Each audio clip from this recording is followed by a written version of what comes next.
All right, Council, it's 5 p.m. and time to get down to work. I'll start off with the land acknowledgement. Today we acknowledge that Collingwood is located on the traditional territory of the Indigenous peoples of Turtle Island, including the traditional lands of the Anishinaabe, the Haudenosaunee, and the Ojibwe peoples, and all lands connected with the Lake Simcoe and Ottawasaga Treaty of 1818. This is the home of a diverse range of Indigenous peoples whom we recognize as contemporary stewards of the land and vital contributors to our society. And we'll look for a motion to adopt the agenda.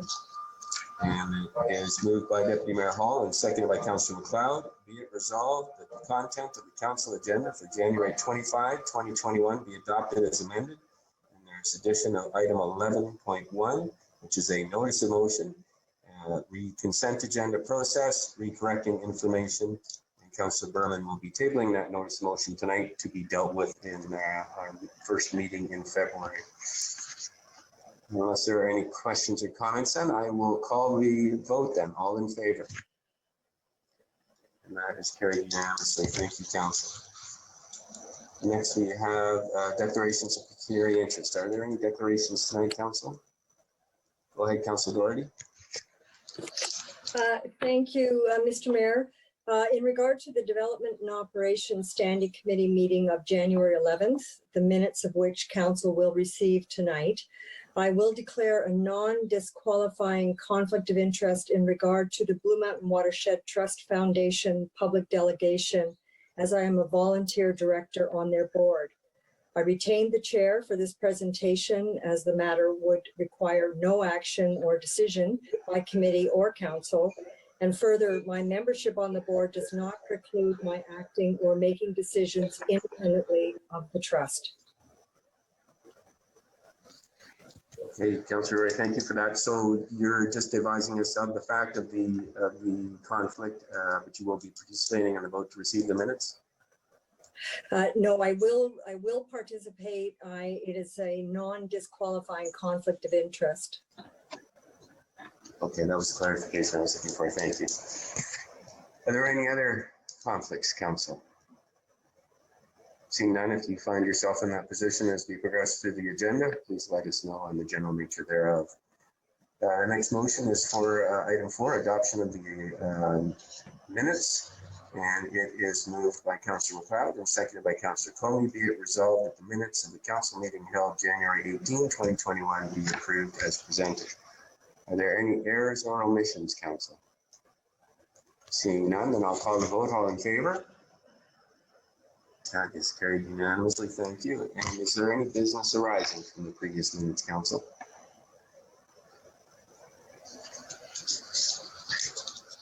Seeing none, then we will move on. And the next item is item 5, community announcements, and we'll start with you, Deputy Mayor. Thank you, Mayor Saunderson. Just very briefly, I would like to extend congratulations to my fellow colleague, or our fellow colleague, Councillor McLeod, on the appointment to chair of the Ottawasaga Valley Conservation Authority for the next year. That is good news for the Conservation Authority and their board, and it's good news for the town of Collingwood. And I hope that my colleagues will not take it as in any way a sign of influence as it relates to Councillor McLeod's motion, which will be tabled later tonight under section 9.5. Thank you. We didn't see it that way at all, Deputy Mayor, and congratulations to Councillor McLeod. I was participating in the annual general meeting, and there was a wonderful presentation from Diane Sachs, former Commissioner of the Environment, I think, or the Conservation, or whatever they called that. And so congratulations, Councillor McLeod. We'll look forward to some very thorough updates. And that comes to you then. You're now on the spot. Councillor McLeod. Thank you. Just to clarify, Diane Sachs is the former Environmental Commissioner of Ontario. And just to get her title right, I have none tonight. Thank you. Thank you. Next, I have Councillor Comey. Thank you, Mr. Mayor. The lovely and talented Jasmine of Collingwood Community Cares Outreach is holding another winter coat drive. She is accepting winter coats and snow pants for all ages and genders. She is not accepting boots, mittens, or accessories. The donated items will be distributed by Community Cares to those in need free of charge. The easiest way to participate is to go to Collingwood Community Cares on its Facebook page, and you can comment or message Jasmine directly. And then secondly, I'd like to continue to extend thanks and appreciation to all of our teachers and families who are doing so much at this time, juggling having the young ones at home with the learning, and on top of that, all their own life and work needs, and as well to our youth. Thank you so much for staying at home and using up your parents' Wi-Fi. And that's it for tonight. Thank you. Thank you. Councillor Madigan. Good evening, Mayor Saunderson. I have nothing tonight. Councillor Doherty. Thank you. I just have three. The first is as part of our official plan review, a unique consultation opportunity is being offered just for families and youth, and it is scheduled for this Wednesday, January 27th, virtually. 1 p.m. is for families and 4 p.m. is for youth, and you can register online at Engage Collingwood. As well, EPCOR still has $30,000 in funds remaining in their COVID Emergency Assistance Program for small business and for residents. You can contact EPCOR for more information or the Business Development Center. And note that even if you have applied before, the criteria have been relaxed somewhat. So go ahead and apply again. And also a reminder that the same assistance program is offered by Enbridge. And finally, the Town of Collingwood transit study is underway to determine routes and service requirements for the next 5 years. There will be a public information center session online on February 4th. And if you want any more information or to register, you can go again to Engage Collingwood. And that's it for me, Your Worship. Thank you, Councillor Doherty. Councillor Berman. Thank you, Mayor Saunderson. Nothing but to wish you the best of luck from myself and my family on your new venture. And I think it's best I leave it at that. Thank you very much, Councillor Berman. And I just want to assure the people of Collingwood that my first priority is my duties here at Town Hall and getting us through our current pandemic. So I will be here 5 days a week on business hours, and I'm happy to take calls from any residents. Councillor Jeffrey. Nothing this evening. Thank you, Mayor Saunderson. Thank you. And Councillor Hamlin. Nothing this evening. Thank you. Okay, I have one announcement of adding cleanup, and that is that the South Georgian Bay Business Development Center has released its latest edition of its e-newsletter. And in that, it is advertising that it is available. The representatives at the Business Center are available to assist people with the business grants that are available right now. So as we work our way through this second shutdown, if you are in need of some experience, some advice and expertise on the available programs to help your business, please give the Business Development Center a call. And otherwise, go online and you can read information about the accelerator, which Council passed last meeting, and other business opportunities and local resources for our local businesses. So with that said, then we will move into the public planning meeting tonight, and I will read in the introduction. Welcome to Collingwood's public planning meeting for the proposed zoning bylaw amendment and plan of subdivision for the property municipally addressed as 400 Maple Street and commonly referred to as the former Victoria Annex property. Members of the public will be invited to offer their comments or concerns respecting the proposal once staff have completed their review. Once the public portion of the meeting has been completed, no more public discussion will be allowed. Before closing, I will ask 3 times for further comments. I will then ask council members if they have any final questions for staff. It is very important that the town receive the correct names and addresses, including postal codes, of individuals having an interest in the planning application. Therefore, if you plan to speak to council at this meeting, or if you want to be notified of any future council committee meetings concerning the application being considered tonight, you must provide this information. Under the Planning Act, only those who have verbally expressed any comments or concerns here tonight, or provided a written submission of any comments or concerns prior to council's enactment of the bylaw, have the right to appeal any decision of council to the local planning appeal tribunal. And if you do not make an oral submission this evening or a written submission to council before the bylaw is passed, you may not be added as a party to an appeal before the local planning appeal tribunal unless, in the opinion of the tribunal, there are reasonable grounds to do so. This public hearing is being recorded.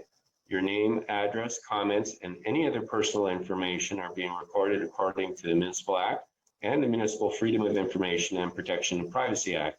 The minutes will be available to the general public, including the town's website. I will ask that the planning services also confirm that notification to the public has been given as required by the Planning Act within their presentation this evening.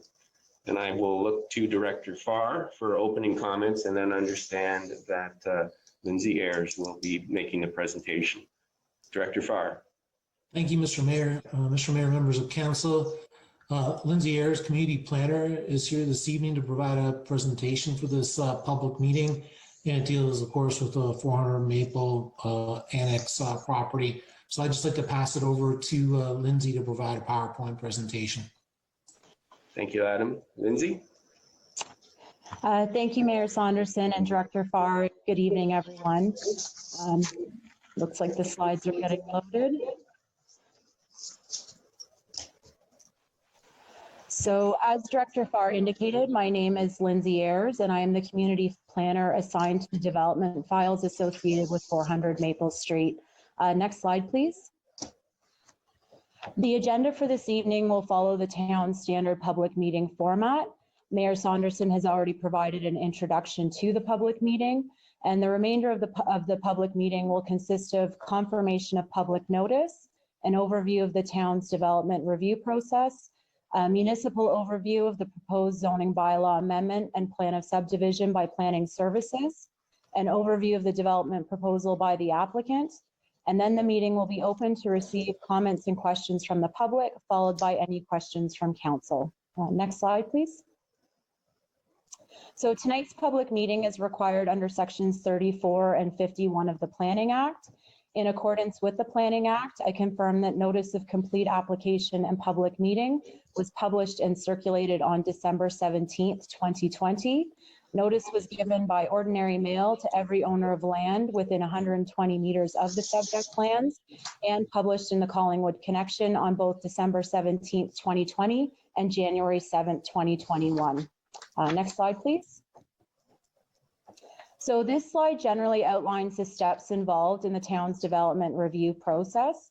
And step one in the process involves pre-consultation. So a pre-consultation meeting was held with the applicant on July 22nd, 2020, and the applicant was subsequently provided with a detailed set of compiled comments for consideration in preparing their formal application submission.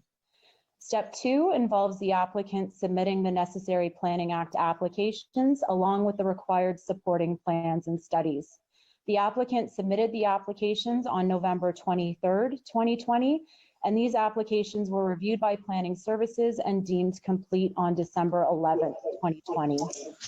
As mentioned previously, the notice of complete application and public meeting was published and circulated on December 17th. Step three involves circulation of the application submission to various town departments and external commenting agencies for review and comment. And per step four, the applications are currently under review and comments are still being received from the commenting agencies at this time. And this brings us to step five, the statutory public meeting. And we are here this evening to receive comments from the public in response to the proposed development. And I will revert back to this slide later in the presentation to discuss next steps following tonight's public meeting. Next slide, please. So the applications currently submitted to the town in support of the proposed development include an application for a zoning bylaw amendment, an application for a draft plan of subdivision, and an application for site plan control. As previously noted, these applications were submitted on November 23rd, 2020. The applicant is Maple Street Limited Partnership, care of Georgian Communities, and the applicant's agent is their planning consultant, Mr. Colin Travis with Travis and Associates. The subject lands are municipally addressed as 400 Maple Street and comprise a total area of approximately 0.6 hectares. Next slide. So this is an aerial photograph of the subject lands taken in 2018. The subject lands are identified in red, and they are located north of 6th Street, west of Maple Street, and south of 5th Street. And they are located in what is commonly referred to as the Tree Streets area of Collingwood. Next slide. So this slide provides a summary of the current development proposal as it relates to the planning applications submitted. The applicant is proposing to rezone the portion of the subject lands containing the Victoria School Annex building from residential third density exception 38 to a residential third density exception zone, and to rezone the balance of the lands from residential third density exception 38 to a separate residential third density exception zone. It's important to note that the development proposal includes the restoration and reuse of the Victoria School Annex building, which is designated under Part 4 of the Ontario Heritage Act. The applicant is also proposing to subdivide the subject lands to create 9 lots, comprised of 4 lots for single detached dwellings and 5 lots for 10 semi-detached dwellings, as well as 1 block consisting of 2 semi-detached dwellings in the existing Victoria School Annex building and 3 townhouse dwellings in what is being referred to as a coach house. And the proposed block is also subject to site plan control, and a site plan application has been submitted to the town in this regard. Next slide. So in terms of current applicable land use designations, the County of Simcoe official plan designates the town of Collingwood as a primary settlement area, which is where a significant portion of population and employment growth is to occur. Primary settlement areas are suitable for high intensification targets, public transit services, have full municipal services, and are to develop as complete communities. The Town of Collingwood official plan designates the subject lands as medium density residential exception 3. And this site-specific official plan designation was the result of an official plan amendment approved by the town and adopted by Simcoe County in 2012. Uses permitted in the medium density residential exception 3 land use designation are limited to single detached dwellings, semi-detached dwellings, townhouse dwellings, and 1 walk-up apartment dwelling consisting of a maximum of 7 units. And a maximum of 19 dwelling units are permitted on the subject lands. The applicant is proposing a mix of single detached, semi-detached, and townhouse dwellings with a maximum of 19 dwelling units proposed. The medium density residential exception 3 designation also contains policies that require the architectural design of buildings and landscape design be sympathetic with the character of the existing Victoria School Annex building and the adjacent residential neighborhood, and that architectural and landscape design guidelines shall be completed to the satisfaction of the town as a condition of draft plan approval of the plan of subdivision. And I also wish to note that the subject lands are located within the Collingwood intensification area, which consists of the older, built up, and primarily low density designated areas of Collingwood that are particularly well suited for residential intensification, given their existing infrastructure and concentrations of community services, amenities, and employment. Next slide, please. So the Town of Collingwood zoning bylaw zones the subject lands as residential third density exception 38. And this site-specific zoning was the result of a zoning bylaw amendment adopted by Council in November 2012. As per the image on the right-hand side of the screen, and I appreciate it's difficult to read the font, but it's to illustrate that the current site-specific zoning is based on a previously proposed condominium development. The zoning includes site-specific provisions related to detached accessory buildings, parking provisions, and building setbacks and envelopes very specific to that development. So in order to facilitate the current development proposal, the applicant requires a zoning bylaw amendment. However, the applicant is not seeking to change the parent residential third density zoning. Next slide, please. This slide is intended to provide council and members of the public with an image of surrounding land uses. So as you can see, the subject lands outlined in red are surrounded by lands zoned residential second density, which are predominantly comprised of single detached dwellings in this area. Next slide. So the following several slides are included to illustrate the existing neighborhood context surrounding the subject lands and to provide architectural renderings that depict changes to the proposed streetscape. So this image here is the Maple Street streetscape adjacent to the Victoria Annex site. And the next slide. So this is another streetscape of the Victoria Annex off Maple Street, and the below image depicts the architectural renderings that are proposed for Maple Street. Next slide. So similarly, this image captures the existing neighborhood context of 6th Street adjacent to the Victoria Annex site. And the next slide illustrates the 6th Street streetscape, as well as the proposed streetscape as per the architectural renderings that have been submitted. And lastly, but certainly not least, this photo depicts the 5th Street neighborhood context adjacent to the Victoria Annex site. And the next slide, again, illustrates the existing streetscape, as well as the proposed streetscape using the architectural renderings submitted. Next slide, thank you. So as previously mentioned, the present zoning is very site-specific to a previous development proposal. So the applicant is proposing to rezone the portion of the subject lands containing the Victoria School Annex building and the 3 townhouse dwellings from residential third density exception 38 to a residential third density exception zone to permit a condominium development with a maximum of 2 semi-detached dwellings and 3 townhouse dwellings with access off a private road fronting Maple Street, to also recognize the existing 0.3 meter rear yard setback for the Victoria Annex building, and to establish minimum setbacks for the proposed 3 townhouse dwellings, including 1.5 meters from the east property line, 8.7 meters from the west property line, and 2.5 meters from the south property line. And the proposed zoning would also recognize this portion of the lands as one singular property for the purpose of determining conformity with the provisions of the zoning bylaw.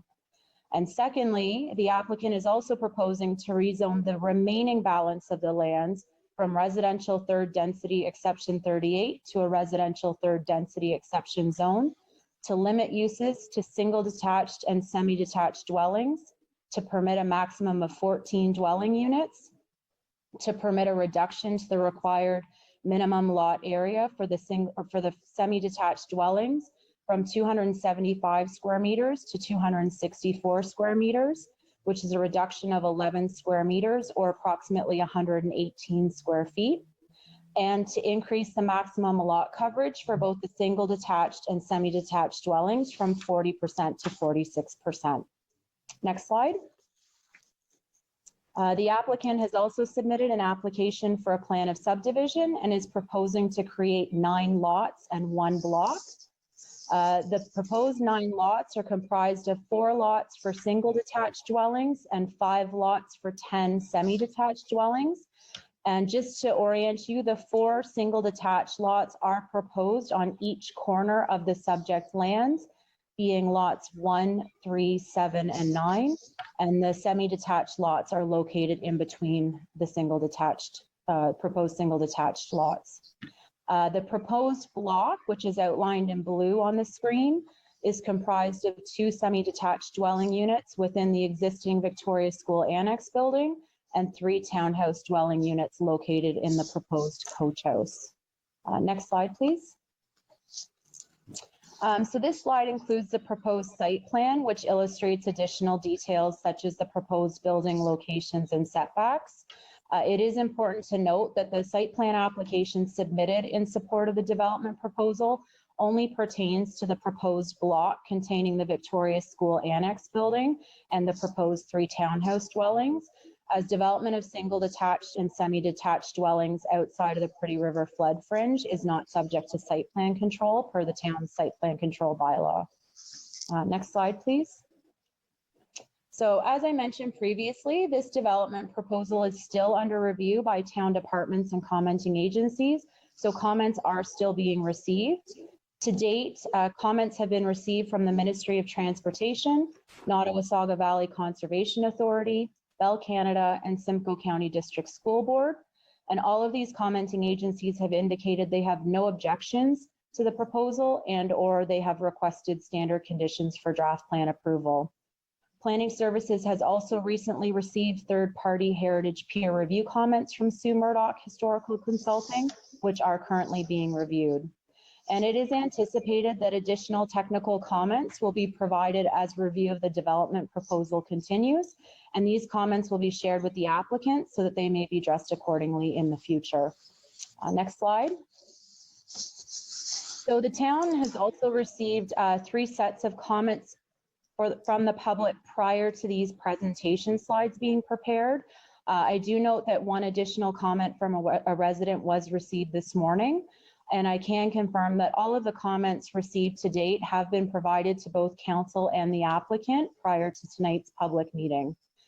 Concerns raised to date generally include density of the development, the size, style, and type of housing proposed, the type of residency, such as full-time ownership versus part-time ownership, impacts of lighting on surrounding properties, snow storage and associated drainage concerns, tree preservation, pedestrian safety, parking, increased traffic, neighborhood appearance, location of garages, and the number of driveways proposed on the surrounding streets. And I wish to reiterate that there will be an opportunity during the public portion of this meeting for members of the public to provide further comments regarding this development proposal. Next slide. So there are several key issues that are being tracked through the development review process. These include resident concerns that we have received to date, as well as any comments we receive this evening or subsequent to this meeting, matters pertaining to urban and architectural design, neighborhood compatibility, particularly as it relates to the fit of the development within the existing neighborhood context, potential heritage impacts of the proposed development in relation to both the Victoria School Annex building as well as 402 Maple Street, which is located at the southwest corner of Maple and 6th Street and is also designated under Part 4 of the Ontario Heritage Act, tree preservation and planting, and stormwater management. So these issues, as well as other technical review matters, will require further discussion and consideration as the development process continues. Next slide. So in terms of next steps, as mentioned previously, we are currently at step 5, the statutory public meeting. Following tonight's meeting, staff will continue to review and consider all of the comments received from the public, as well as internal and external commenting agencies in response to the development proposal. There will be an opportunity for the applicant to provide additional information and/or propose revisions to the development proposal based on the comments received. Staff will then prepare a comprehensive staff report with recommendations for consideration by the Development and Operations Services Standing Committee and Council. And at its regular meeting, Council will render a decision to approve or refuse the applications. Upon Council's decision, a notice of passing or refusal will be circulated to all individuals and organizations who have requested notice, and this notice will also be posted in the local newspaper. And subsequent to Council's decision, there is an appeal period should anyone wish to appeal the decision of Council to the local planning appeal tribunal. If the bylaw is passed by Council and no appeals are received, the bylaw would then come into effect. Next slide. So this slide outlines opportunities for members of the public to stay informed regarding when these development applications are scheduled for consideration by council. Members of the public can check the town's website on an ongoing basis to review committee and council meeting schedules and agendas. Or alternatively, there is an option to subscribe to receive email updates regarding upcoming meetings of interest to you via the town's website.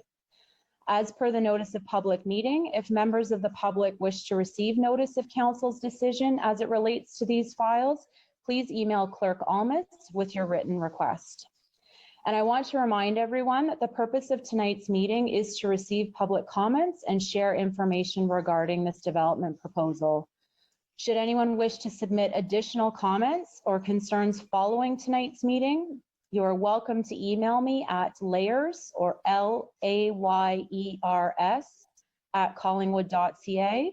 And members of the public can submit written comments up until council makes its decision. And this concludes Planning Services presentation. I thank you, Your Worship, and I understand the applicant also has a presentation prepared this evening.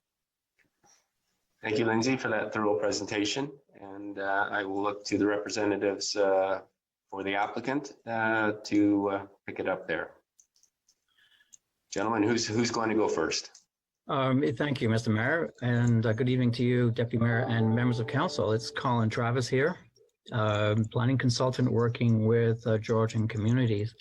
And again, thank you for the opportunity to present some additional information. And given the extent of Community Planner Ayers' presentation, there will be some duplication, and when we reach that point, we will speed through that particular slide. But at the outset, Mr. Mayor, and again, the setup from our side is that apparently we have a panelist situation because we have people on our team who will be available to discuss some details. And with me tonight would be Jay Beach of Georgian Communities, Dave Bunsen, the president of Georgian Communities, Jamie Wright of IBI Architects, our project architect, Henry Carey, and Henry is with Golda, the company that undertook our heritage impact assessment. Mike Hansel of Croziers, dealing with trees and landscaping, and Michael Culp-Tathams dealing with transportation and engineering. And if we could go to the next slide, please. And Lindsay went through in detail the meeting of the public, of the purpose of this particular public meeting, and again to obtain information from the public and agencies, and an opportunity to present what is being proposed. Next slide, please. Again, in summary, one of the key aspects to this proposal is to recognize and retain the annex building. It is a designated building, and the proposed plan seeks to, like I said, recognize that, as well as to develop around it in a very sensitive manner. And we're talking about within the annex building itself, which is located in the central block. We're talking about repurposing that building for the use of 2 semi-detached units. Associated with the annex will be a separate building, which is referred to as the coach house. And the coach house will be a 3-building townhouse building. Access is off Maple Street, directly into the interior block, servicing the annex and the coach house, as well as the surrounding units and lots that Lindsay had referred to, having direct access off Maple, 6th Street, and 5th Street. In order to realize this plan, we need to amend the zoning bylaw, and we'll refer to that a little bit later on. And again, the information is similar, and it's the same actually as explained by Lindsay. The draft plan is to recognize again the overall development plan. Again, the draft plan will result in a single central block, and four lots for the singles and 5 lots for the towns. Next slide, please. Again, we did go through the location and the context earlier on. The frontage along Maple and 6th Streets is approximately 60 meters. The frontage along Maple, about 99 meters, and the overall site area comes in at about 0.6 hectares. Next slide, please. Again, we're heavy on graphics this evening because not only are we talking about the use, we're talking about a visual and neighborhood impact. So we will be making a lot of use of photographs. And again, the overall area is characterized by single detached dwellings, although we're located within 2 or 3 blocks of downtown Collingwood. The single detached dwellings are characterized at various ages. They have the lotting pattern within the neighborhood varies. The building heights, there are bungalows in the area. There are 2 stories and a 2.5-story homes in the area. Can we go to the next slide, please? We've gone through that. Existing zoning, the part with the existing zoning, again, it is a result of a very specific application several years ago. And the proposed zoning at that time really clearly defined building envelopes for not only semi-detached dwellings and townhouses, but also the associated detached garages. And the number of building envelopes that you see identified on the right-hand panel illustrates how detailed that specific zoning was. The zoning that we see as existing also reflects the development approach that saw the project being serviced by basically 2 laneways, internal laneways. And of note is the on the left-hand side, where the annex is, there was a proposed building to be attached to that annex in this earlier proposal. And a smaller walkway that would lead from the annex through to Maple Street. The existing zoning also proposes building setbacks that are fairly close to the streets. For example, along Maple Street, existing zoning would allow buildings at 1.2 meters to 2.5 meters. And similar on 6th Street, the zoning would allow building setbacks ranging from 2 to 4.3 meters. We can go to the next slide, please. Again, as I've described before, the overall draft plan is, again, to retain the annex within central block as block number 10 on the proposed draft plan. 2 semis and 3 towns, as I've mentioned. The perimeter lotting to account for and allow for singles and semis. And the total unit yield on the project remains at 19 units. Next slide, please. The proposed zoning bylaw schedule is seeking, it'll be, what we're proposing is somewhat simpler, more simple, but the frontages or the yards along Maple and 6 are increased from around 2, increased to 4.5. That would allow for a front building setback of 4.5 meters and a recessed garage or a recessed or a detached garage on the lot. The coach house in the previous proposal represented an attachment to the annex building, and we are detaching that. So the coach house or that part of the project will have an increased setback from the west yard from 1.2 meters to over 8 meters. Next slide, please.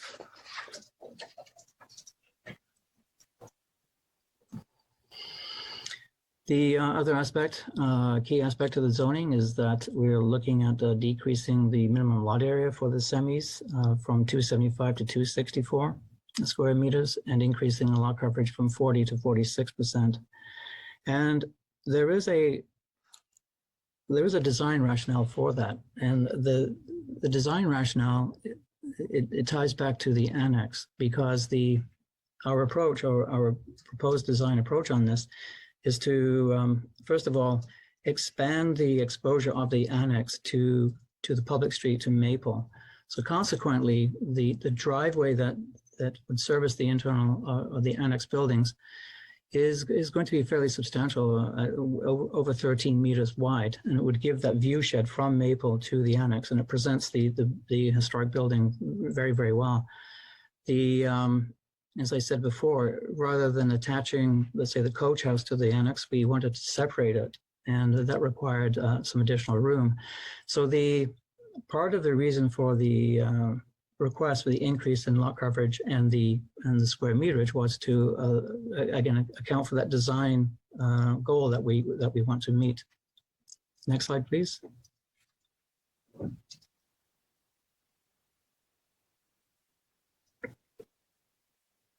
Are you seeing the slides, Mr. Mayor? No, I've got my gallery view here. We had the slides, but they are not here anymore. Okay. Clerk Thomas, are you able to assist? Certainly, we're trying to reconnect.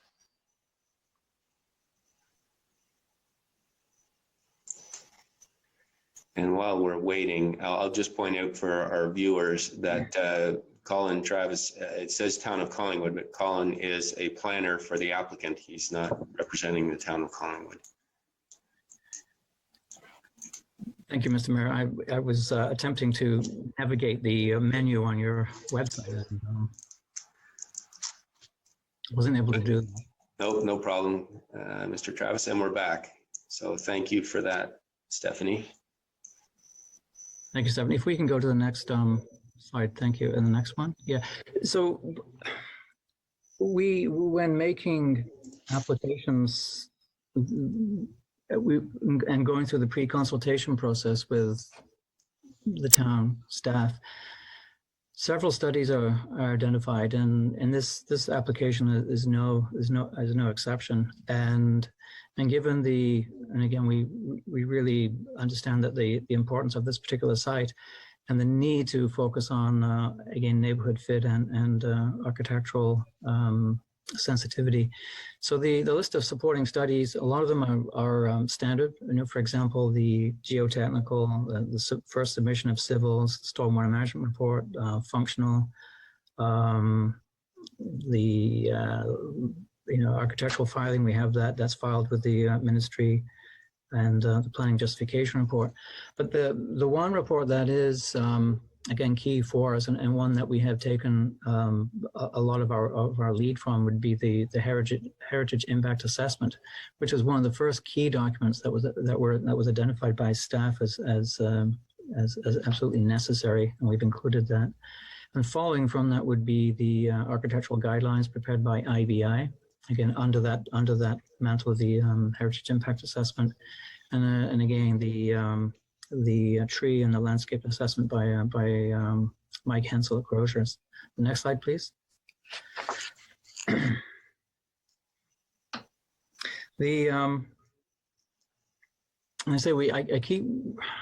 keep turning back to the key consideration, and again, primacy is this retention and respect for the heritage conservation, or the heritage designation of the annex.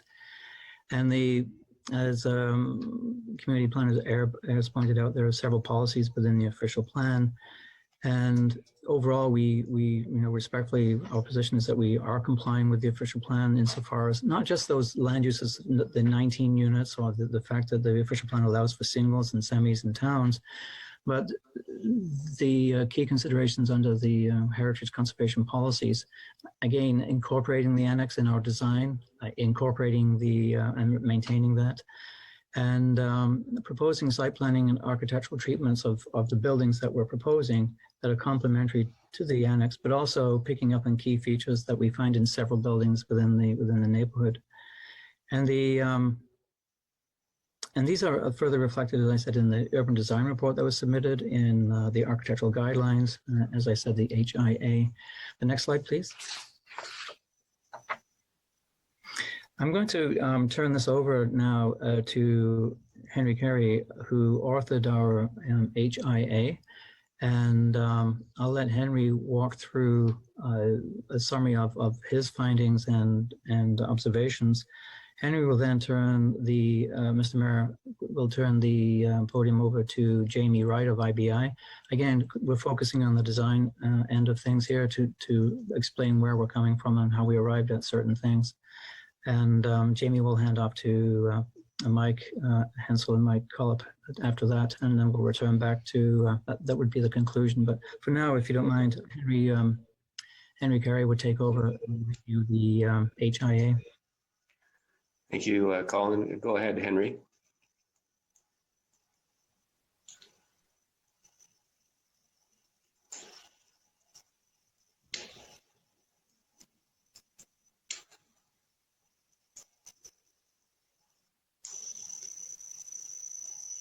Do we have that link?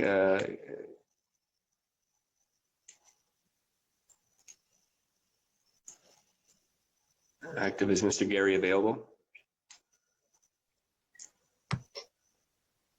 Mr. Mayor, if I could suggest something? Yes. Could we go to Jamie Wright, and if Henry's able to re-log in, then we could come back to this particular slide. But for the sake of continuity, if you don't mind, we could go to Jamie Wright. Let's go to Mr. Wright then. Go ahead, Jamie.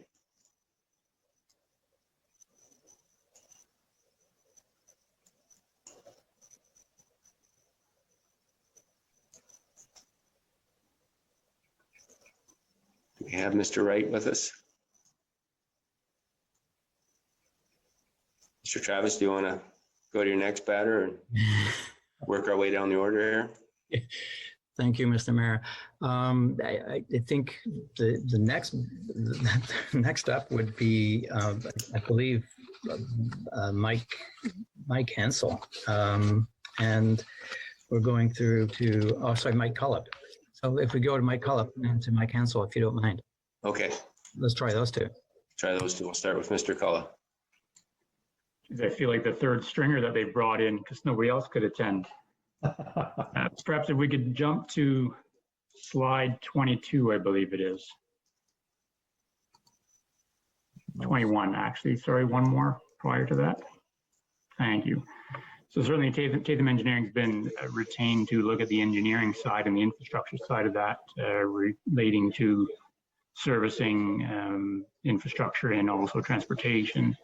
The key things that we want to highlight for purposes of this presentation relate to the active transportation, recognizing that the development site has frontages on 5th and 6th and also Maple Street.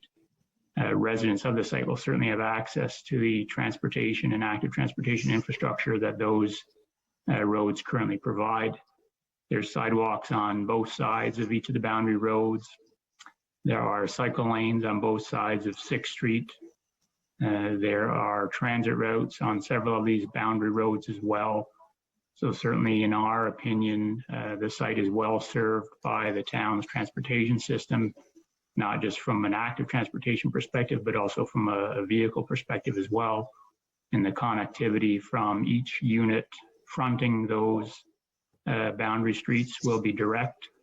And also the linkages provided for the internal, that being the annex and the other townhouses internal to the site, will also have a direct pedestrian linkages and connections to the external system. So certainly this is one development within the town that we feel is well served by the infrastructure and will complement what the town currently offers. Thank you. And then it will be Mike Hensel, fourth string. Mr. Hensel. Can you hear me all right? Yes, we can hear you. Yeah. Perfect. Good evening, Mr. Mayor and Deputy Mayor Hull and members of the council. Crozier & Associates was retained to address the tree issues in both that and the landscape of the landscape development of the property. Speaking to trees first, can next slide, please? Here we are. I should note that there were two previous arborist reports completed for this property, and in addition to those, our office completed a review as well in summer 2020 to review the current status of the trees.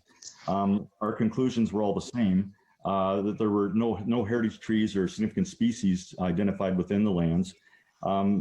Beyond that, there are very few trees within the property itself to be considered. There are some volunteer species that have resulted within the property, given the years of inactivity that have presented themselves. So we have some black locust and Manitoba maple, not exactly prime specimens, but they're volunteered on the property.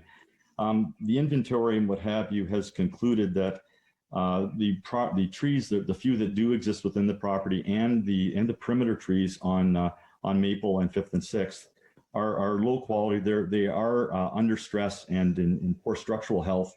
And given the proposed construction that's proposed within as part of this development, and some of the driveway and servicing work and reconstruction along some of the street frontages, that these trees will not be able to be retained. That being said, the trees along the western property limit, which are of significance and concern to us to make sure that we attend to the interests of the neighboring property owners, have been looked at. And we do recognize that because, again, of the volunteer nature of those boundary trees over time, the Manitoba maples especially, they're leaning over into the property, and they will require some structural review and pruning and for safety reasons, and probably for structural reasons as well. And through that process, we will look to engage with the neighboring property owner to coordinate ourselves. And switching that over then into the landscape considerations. Next slide. The approach there was to ensure that we restore the streetscapes, both 5th Maple and 6th, to a new rhythm, if you will, by an installation of large-scale caliper trees where appropriate. We do have some concerns with overhead wires and utilities that we're going to have to attend to, but the intent is to restore that landscape, which is currently in streetscape, which is currently in decline and is in need of that focus. As well, our approach to the annex lands and the annex block is to provide amenity for the residents, the new residents, and to also have attention to the buffering of the adjacent property owner by installation of privacy fencing, year-round 4-season screening, and of course, back to the primary concern of trees, further attention to the existing tree landscape and additions where we can achieve them to maintain that canopy. So that will generally be the overall approaches there.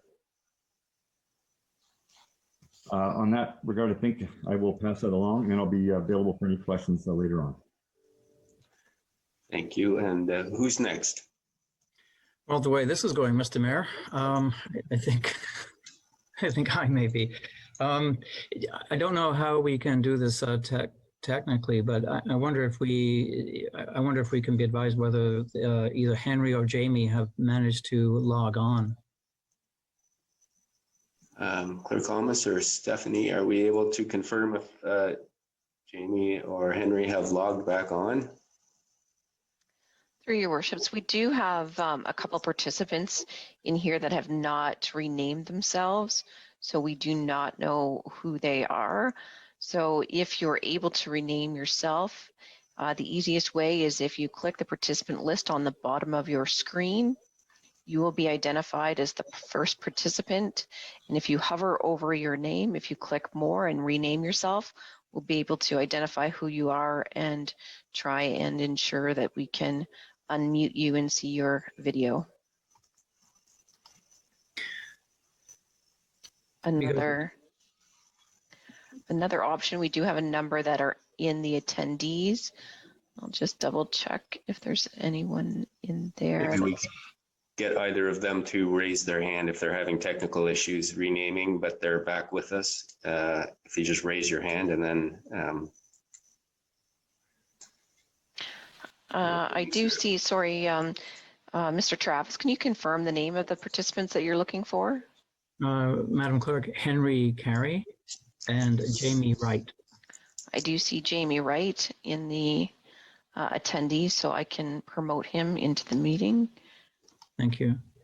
And then that would take us to beginning on slide number 14 on the slide deck. There, am I unmuted now? Yes, we can hear you. Thank you. I'm sorry for the confusion. I was attending, and I just thought that I had to unmute my speaker. But if it's appropriate, can I just proceed with slide 14? Yes.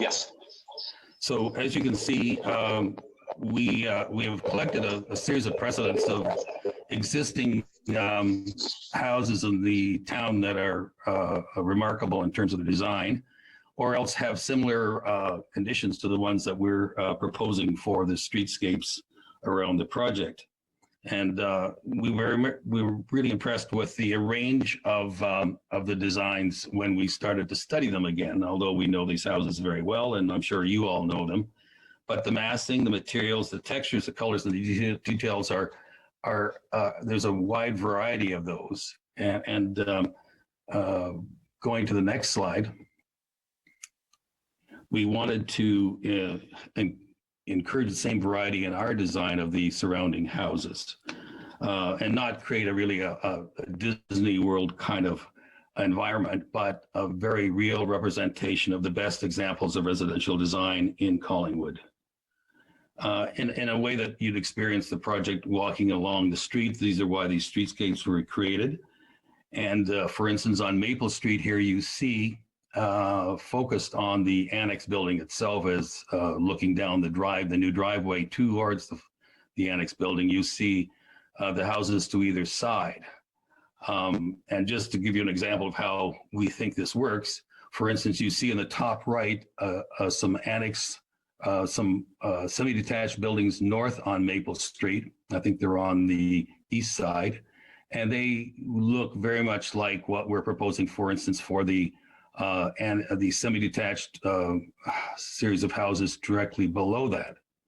And on the far west on the top, you'll see one of the heritage houses, sort of a craftsman style house at the corner of 6th and Maple Street on the east side. And if you look down, you'll see the house that we proposed immediately opposite that picks up the same kind of roofscape, porch detail, and general architectural design. Next slide. Going to 5th Street, it's a very similar exercise. You can see in the middle up above a taller but a semi-detached unit housing house that's nearby. I think it's on the street to the east. And below that, you'll see our version of that semi.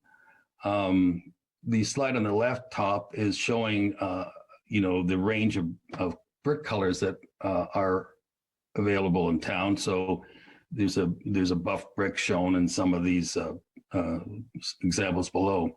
And to the right, there is a single house that is on the westerly boundary of 5th Street. And you'll see that we've created a roofscape that brings the side elevation of the roof facing the cottage next door down to one level to be respectful of that relationship. Next slide. On 6th Street, it's very similar. I might just point to the top right slide, which is a building on the south side of 6th Street. And across from that, you will see our elongated elevation that we've tried to make very similar in terms of the big main floor window, the roof, the pediment, the gable end facing opposite this. So the idea is to try and, wherever possible, kind of get some synergy between the existing houses and the best houses in the town. I just want to point to this slide in the middle, which is a board and batten. I think it's a 1985. The gentleman that owns the house was telling me it could be heritage designated, but it isn't. And it's just a beautiful building, but it just shows the range of materials, and that inspired the treatment for the coach house that we're going to come to later on in the exterior of that building. Next slide. So I know that you've also gone over some of these issues, so I'll try and abbreviate the takeaways that we'd like you to think about from the architectural point of view, at least. The architectural design tries to respect the greater local community in the build form and design. We've tried to ensure an uninterrupted view of the annex along the driveway that's created, and we've made improvements, as has been said, to the coach house setback to the houses to the west. In terms of heritage, the design supports the Heritage Conservation Report and the annex by repurposing its use, which is the best way to protect the building into two semis, eliminating the through road, which I think has been said, and making it freestanding in an open space, which it wasn't before, so that there are no additions to any of the buildings, and it stands in a larger open space for everyone to see. Next slide. In terms of, are we on? I think that's, yeah, let's pass through this slide because that's repeating the same material. In terms of design, the Heritage Precinct, there's a Heritage Precinct that we tried to create around the annex building. And to do that, we've tried to create an entry courtyard from the driveway to a cluster of buildings that support the use of the annex, but also create a kind of a private internal space that's reinforced on one side by this new coach house building, which is the one that I said had the white board and battens that we borrowed from from Maple Street north of the site. It's on the other side, there are some new garages, freestanding garages that provide parking for the annex semis. And then on the other side, there is a private amenity space that provides outdoor uses for all of the residents of that courtyard. And I guess just to repeat on the design of the houses themselves, they try to repeat in terms of build form and their development pattern, the houses that they front onto on the three adjoining streets. So I think that with that, I might pass it over to Michael, but Michael's already spoken, so perhaps I'll pass it back to Colin. You can decide who's the next speaker. Thank you. Mr. Mayor, I believe that Henry is now available. Thank you, Mr. Travis. Go ahead, Mr. Kerry. Hi everyone. Thanks for this. If you wanted to on slide 15, I believe.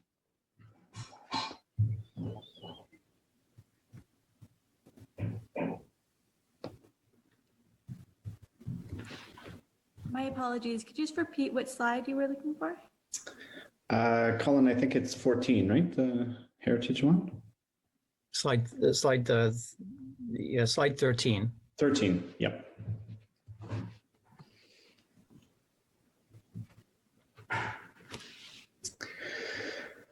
Okay, so Jamie has already alluded to some of these key points. I think the key takeaway for me is as part of the impact assessment was the considerable improvement that this revised site plan makes on in terms of reducing impacts to the annex. The coach house that was originally designed to be part of or attached directly to the annex has now been moved a distance away. So that removes the direct impact to the fabric of the annex.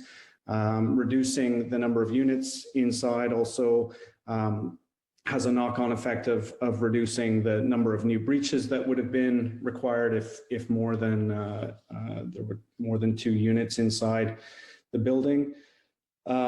It's really become, I think, a centerpiece of the development. The views from Maple Street are clear and quite a large vista, quite a wide vista rather, of the annex as sort of this centerpiece of the development. As well as a sympathetic landscape treatment around there to really set it off from the surrounding new development to provide that contrast. At the same time, the surrounding development is sympathetic in form, as Jamie's outlined, based on local examples, and so is complementary, I think, to the annex itself. This sort of centerpiece, as I've mentioned. Within the new plan as well, the impact from having a road right past the annex has been removed, and now those traffic impacts have been now moved away from the building itself, which will have, in terms of long-term effects, will prevent it from suffering from vibration from vehicle traffic and that kind of thing. So it's again, the annex has been central to the planning, I think, and is going to be well conserved as part of this planning.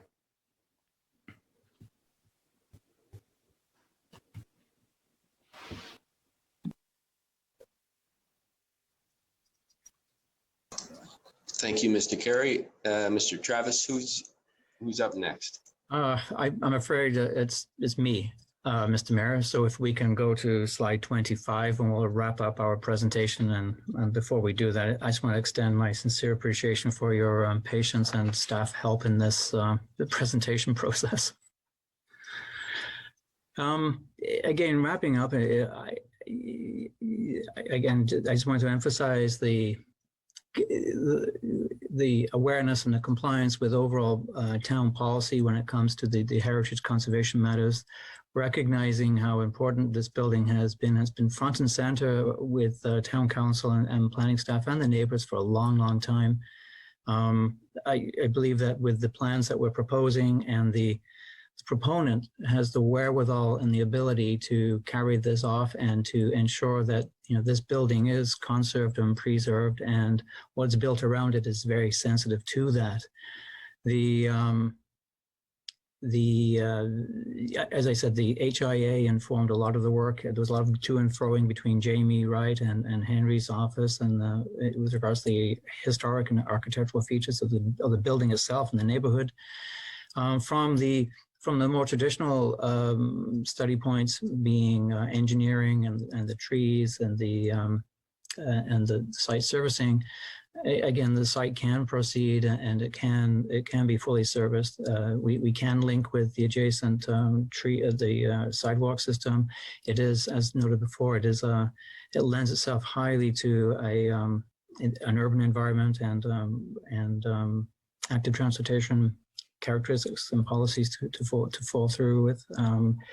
It seems, and so our conclusion is, what we are proposing, the plan, I think, ticks off a lot of very positive boxes, and we do look forward to the further review of this.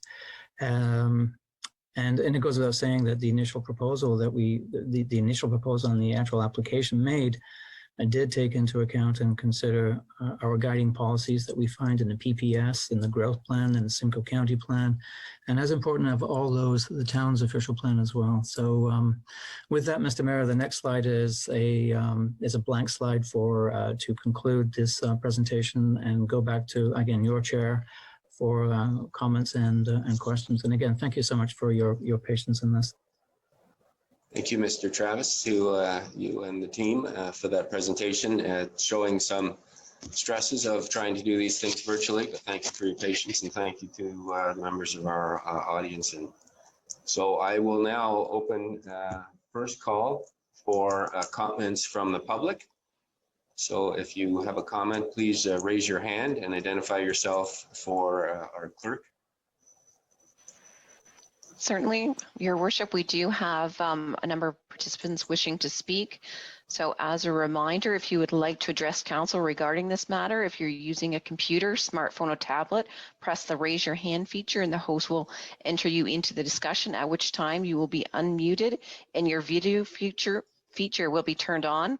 Please be cognizant of your background noise and setting as this meeting is recorded, and we want to ensure we can hear you clearly.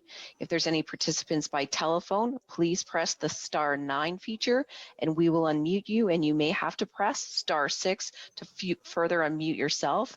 And again, please be cognizant of background sounds. So we will follow the order, not necessarily as they have come in, but as they appear on our list. Thank you, Sarah. And just a reminder, if you do wish to address council, we need to get your name, your address, and postal code for future correspondence related to this project. And Sarah, do we have? Yes, Your Worship, I believe Stephanie will let in our first panelist. Through you, your worship, our first panelist is Matthew Pretty. I had a tough time hearing. I think you said, oh, hello, Matthew. So if you can unmute yourself and start by giving us your name and address, please. Sure. I'm just going to turn a bit. Okay. It's Matt Preddy, Town of Collingwood, 304 Minnesota, L9Y 3S5. Great. Thank you, Matthew. Go ahead. Okay. I think the design is a surprise. Taking a summary of houses from the town is quite smart, actually. That's a good selling feature. So that to start off is sort of interesting. It allows a person who is interested in buying a home and living in that block of town to take interest in that. I like how you can see clearly into the field at the older building. I think that's interesting. Yeah, obviously the lights. I know since LEDs came into play, the LED lights for some persons has been a bit of a change from the more dull light that had a different effect. I'm wondering if any sort of like generic landscaping, like bushes, low bushes, preserving some of those older trees could be difficult. It might be wise to add some fill and earth onto those trees when work commences, and to maybe fence around the older trees that are around the block. I'll just keep it brief, and the consultants are definitely on their game. I think it's a good surprise as a project. The only criticism would be the intention of having bicycle pathways and things. You're going to have to probably make a no parking on one side of the road for that type of development when you're looking at that active transportation study to possibly yield parking along sections of Maple. That'll be a task for sure. Other than that, I support the development. I think it's interesting, and it's not taking away from the existing residents who have a certain design that they've lived with and enjoyed for longer than I've lived in town. Thank you so much. Have a good evening and Happy New Year. Thank you, Matthew. You too. I'll look to Clerk Almas or Stephanie to bring our second commenter in. Through you, your worship, we have Margaret Murray.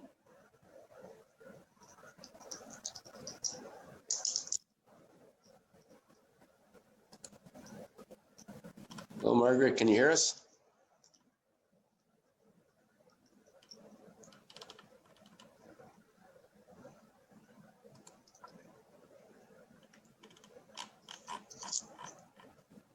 She seems to have dropped off, so I'll go through the next one and hopefully she can rejoin. Okay. We have Mr. Kyle Spans. Sorry, I didn't catch that name. Mr. Kyle Spans. Okay. Kyle, can you hear us?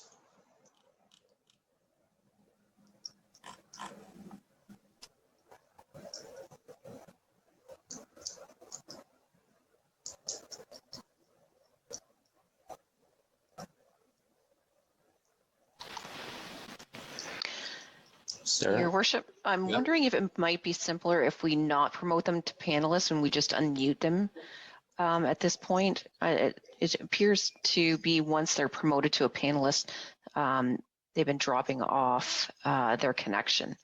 Okay. All right, let's do that then. And maybe I'll ask any of our current panelists who aren't participating right now, maybe just to cut off their video if that's having any impact on our bandwidth.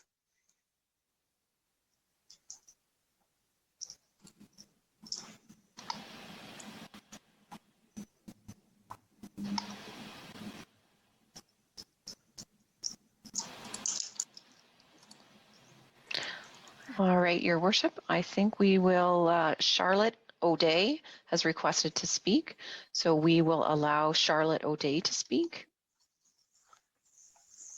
Thank you, Sarah. Charlotte, can you hear us?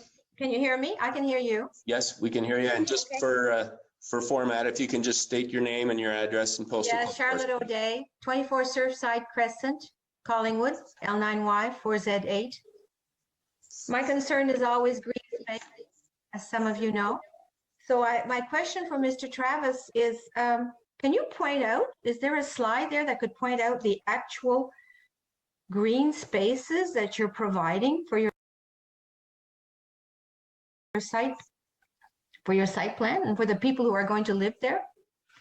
For example, how large are the backyards? Are there any backyards? And you mentioned something like internal open space amenity provided. And what's that? And how big is that? Are we just squeezing all these people in there? Although it looks very beautiful, you still have to live there. You have to come out, get some fresh air, meet your neighbors. So I'd like to just have some information on that green spacing. I've lived in condominiums a lot. They're not all equal. So I'd like to know about that, please. Okay, well, I think what we might do, Charlotte, is take all the questions, and then at the end, we'll allow the developers, the applicants, people to respond. Given the technical issues we're having switching back and forth, I think for ease of reference, what we'll do is we'll get all of your concerns and questions down, and to the extent that they can be answered by the developers' representatives at the end, then we'll do that. Failing which, they will be responding. They have your identification, your address to respond at a later date. Sounds good. Good. Thank you very much for your input. Clerk Almas, who's next? Certainly, Your Worship. Our next participant has been identified as Kath, so we will allow Kath to speak. And if she can confirm her full name and address, that would be great. Thank you. Kath, can you hear us?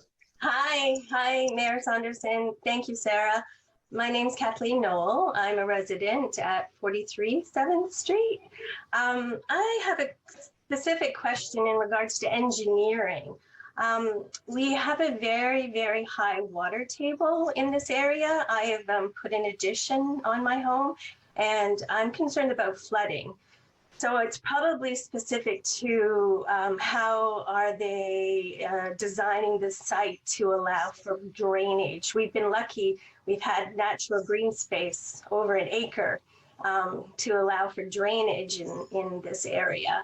And I know I have a sump pump that goes pretty much all year round, not obviously in the winter. And we have had a neighbor who's had recent flooding, and I know there's issues in regards to the climate and drainage in the area. So it's specific to stormwater, I guess, it's green space and drainage. So flooding prevention is my biggest concern because I live in the area. Thank you. Thank you, Kathleen. And we've got those concerns down for response.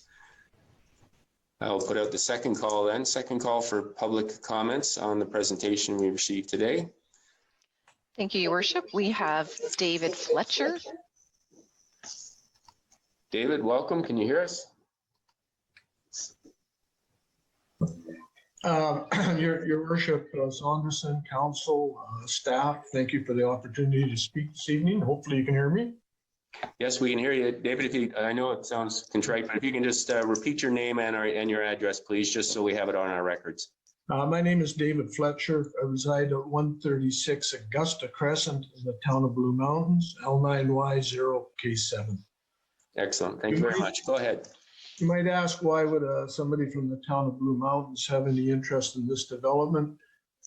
It's purely selfish. I'd like to reside in Collingwood. My wife and I are actively looking to relocate and move a little closer as we get a little older. We have looked at this property for some time, and it is truly a gem, and I compliment the presentation. I may not agree with everything, but it's certainly professionally done. I do believe that my comments would not be appropriate to critique what's going on in the town of Collingwood, primarily because I'm not a taxpayer or a ratepayer. But as a potential purchaser and somebody who wants to live in Collingwood, I just point out a few things that I'm looking for in regards to relocation. And certainly the location of 400 Maple Street is prime. Personally, I'm surprised that it would be R3 zone, but that's another issue, and that train may have left town. Collingwood, as we know it, and we've lived in the area for close to 17 years now, is predominantly a vehicular community. You don't have to look too much further than Shoppers Drug Mart to see how a little wee bit of growth on one side can change the parking dynamics of the community. We're looking for some place that we can walk to supper, walk to our place of worship, and perhaps to the curling rink or to our bank, etc. It's a prime location. There's a number of questions that would come up, such as the parking as proposed looks like it's 20 feet of driveway space. The average, I believe, in the Collingwood area has about 1.75 vehicles per household. You take 18 units and you have somebody over, you could easily be looking at increased parking in that very small area of 40 cars. Certainly if we get COVID over and a few people want to play bridge, you're going to have some parking dynamics. So, as a prospective buyer, I'm looking for something that has good parking, looking for property that protects my value. For instance, in the condominium side of the application, there'll be some rules and legislation within the condo corp that would protect the buyer. For instance, I believe R3 zoning, and the staff could comment on that, would allow somebody to run a bed and breakfast in one of those small units. That could create some interesting dynamics. So those would be the things that, as a prospective buyer, you'd be looking at. Correct me if I'm wrong, and I certainly hope I'm wrong, but there's not an R1 piece of property or R2 zone piece of property within the Tree Streets or the immediate area in Collingwood for sale. I suspect the builder is probably not interested in working with anybody on any customization or semi-customization of the build-up. I've written 2 letters to Georgian International, of which neither of them have been responded to, asking the developer if they would consider telling me what areas of customization would even be available in the project. I'd like an energy efficient home. I'm looking for something that's modern design. Just like to know what they're going to build, and yet to be responded to, which is a bit disappointing. But the most important thing, and one that I would ask as somebody that's going to move to town, economically, whether there's 14 units or 18 units, it's irrelevant. The taxation number doesn't change. The revenue comes in. I think the council will agree. It's based on the budget and the mill rate. If the properties are worth more money, it's not changing anything. From the developer's viewpoint, if there were 13 or 14 units, they'd have considerably more pricing power. Cost of construction would be lower. My quick math says $60,000 to $80,000 more per household or per unit would reduce the build from 18 to 14 units and would maintain the same profitability for the developer. The only thing I question by reducing the density might be development fees for the town of Collingwood. But you could argue, and I would argue, that development fees are to buy into the infrastructure. So if there are only 14 people going to the library, then you don't need the same amount of money as 18. So, development fees are the only incremental difference in profitability for the developer or for the town to reduce the density. Whether that's possible or not, I don't know. There's probably no doubt this proposal is going to end up at LPAT. Unfortunately, it's just the way things go. The largest selling vehicle in Collingwood is a F-150 or a GMC or a Ram pickup truck. I just kind of looked it up out of curiosity. They're 19 feet 6 inches and the driveways are 20 feet. I say no more. We would probably be looking for a home that has a little bit more space. And I think my comments are all reasonable and probably should be taken into account. The major one, and I'll end by asking the developer, asking council, asking staff, will this end up being a permanent residence, or is this catering to part-time residents? And who's the marketplace that this development is designed for? Does the town of Collingwood want to have 14 people going out for supper living here full-time, or 18 people going out for supper living here 2 days a week? As far as the housing stock, it's not material. I think we'd all agree whether it's 14 units or 18 units, it's not material. Whether it should be R2 or R3, I think if you look around, you look at the development from 121 to 129, which is an infill development, which is R2, off-street parking, complements Maple Street. And I thank you for your time. I think, I really want to move into town. I'm in my 70s. I'd like to be able to walk over and sit down at the council chamber and chat and look eye to eye with Mayor Saunderson or Councillor McLeod or whoever it would be. And we look forward to getting rid of COVID. And I thank you very much for your time. Thank you, Mr. Fletcher, for your comments, and good luck in your search.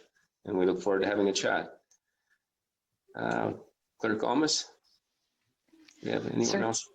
Certainly, Your Worship. We will we have Margaret Moy, so we will permit her to speak. Thank you. Margaret, can you hear us? I can hear you. Can you hear me now? Yes, we can. And I'm going to ask you the same question, even though I know your name, Margaret. If you can state your name and your address and postal code for us, please. Certainly. My name is Margaret Moy. I live at 297 Pine Street, L9Y 2P4. Thank you. Go ahead. Tonight, I am speaking specifically to the Annex building, and I'm speaking on behalf of the Architectural Conservancy of Ontario. We are pleased to see that there are concrete plans to move forward on this site.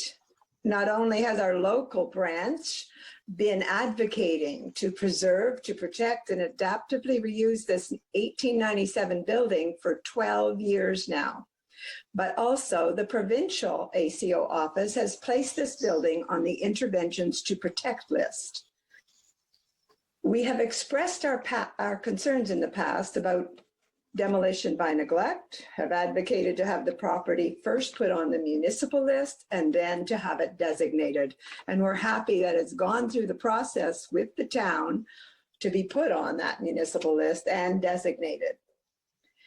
We are also pleased with the new design of building the coach house as a separate unit. We have noted that the retained and improved sightline to the annex from Maple Street is more respective of the heritage building. We trust that the developer, through the planning department, will comply with Collingwood's heritage bylaws when development starts to restore and adaptively reuse this building. We are encouraged that this developer responded so quickly to our earlier concerns that we voiced to the planning department regarding broken windows and vandalized boarding. They were there within a day with an aerial lift truck repairing it, so that stands in good stead. And finally, we just look forward to the day when we can notify the provincial ACO office to remove this property from the interventions to protect list. Thank you very much for listening to me. Thank you very much, Margaret. I will put out the third call for comments. So we have third call for comments. Your Worship, we have Kyle Spans back available, so we'll allow Kyle to speak and join the discussion. Yes, good evening, Council. Can you hear me? Yes, welcome, Kyle. Thank you very much for your time. My name is Kyle Spans. I live at 417 5th Street, L9Y 1Y3. I'm part of a young family. I live here in Collingwood. I definitely support the development. I support any intensification and new housing in the area, given the housing affordability crisis. My suggestion to council would be to try and get creative and find ways to add more density to that site. For example, a lot of the comments I've heard could be addressed by reducing the parking minimums, because as the plan says, this is an area for intensification, and it is within walking distance of a lot of the town's amenities. So reducing parking minimums, you could add, you could reduce the price of housing there and still make it more accessible to people in the town. And I would also suggest that perhaps by adding more density, it would increase the tax revenue from the site, which would also be more beneficial to the people of the city. Another idea is to perhaps ask the developer to partner with something like Habitat for Humanity in order to build some affordable housing on the site in exchange for allowing higher density. And so that's my comment in support of the development. Thank you very much, Council. Thank you, Kyle. Sarah? Your Worship, we have one more individual requesting to speak, and her name is Jennifer. We will allow her to speak now if she could provide her full name. Welcome, Jennifer. Can you hear us? Hi. Yes. Can you hear me? Yes, you can. Go ahead. If you can just state your name and address, please. Thank you. My name is Jennifer Belanger, and I live at 41 7th Street, and it's L9Y 2A8 in Collingwood. Thank you. Go ahead. Thanks. I just had two questions, and they might be due to my lack of familiarity with the processes. One was about last summer, there was a proposal or a report about turning Maple Street into a traffic calmed corridor for bikes. So I was wondering what happened to that report or any initiative that was associated with it and how that would be impacted by or impact the planning for this property. And then the second question was the age of the stormwater data set that was used by, I believe, Tatum to make their report on the stormwater management. Those are great questions. Thank you. Just to answer your first question, the Maple Street feasibility study is being looked at, and how that will impact would be part of the traffic concerns I would imagine get addressed in there. And I would leave the other question for the developer. So thank you, Jennifer. Sarah, do we have anyone else with their hand up in the? Your Worship, we do have a lot of attendees, and again, if you wish to speak, please press the raise your hand feature.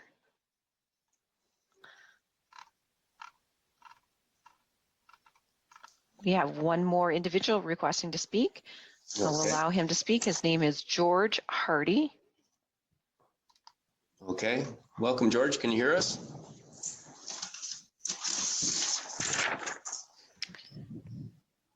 Yes, hello. It's actually Kathleen Hardy. My husband had to go to another meeting, so I've stepped in and I've been on the second half of the presentation.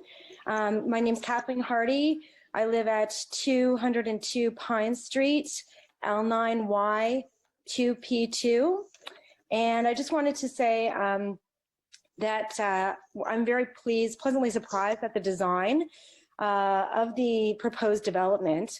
The part of Pine Street that I live on is heritage designated. So while my house is not a plaqued house, I am definitely well aware of the attention that the town and the Heritage Committee and the Conservation Authority led by Margaret and her colleagues pay attention to streetscape in this immediate neighborhood.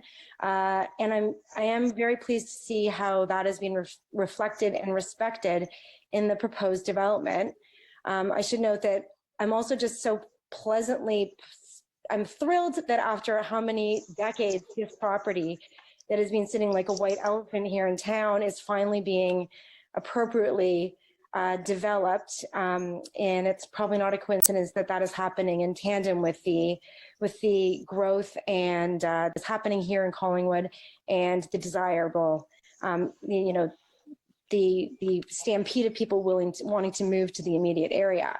On that note, I, as a resident, would like to see the development happen sooner rather than later. The Monaco building across the street took many, many, many years to get to wind its way through to the state that it's at now. And for the residents, I'd prefer to just see this development that seems to be very well considered, and the developer has a great track record in the area proceed. So I guess I would just like to see this development get going and have that area developed as soon as possible.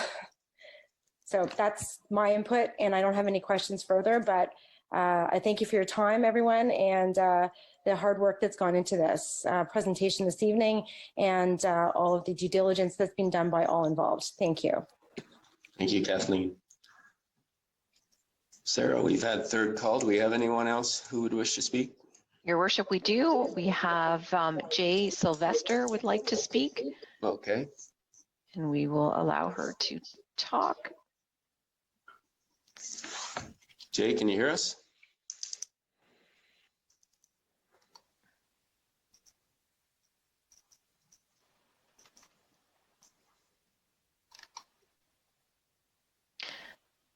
Joey, would we still have Jay on the line? Jay, can you hear us?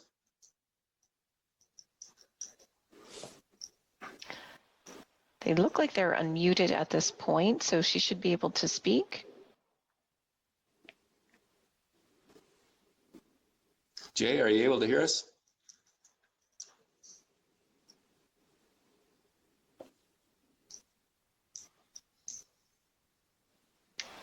You must be having audio or microphone problems on the other end.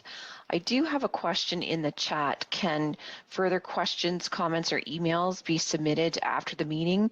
And by all means, as soon as possible after the meeting, as noted earlier by Community Planner Ayers, the comments and questions will be included in the final report as it comes forward to Council.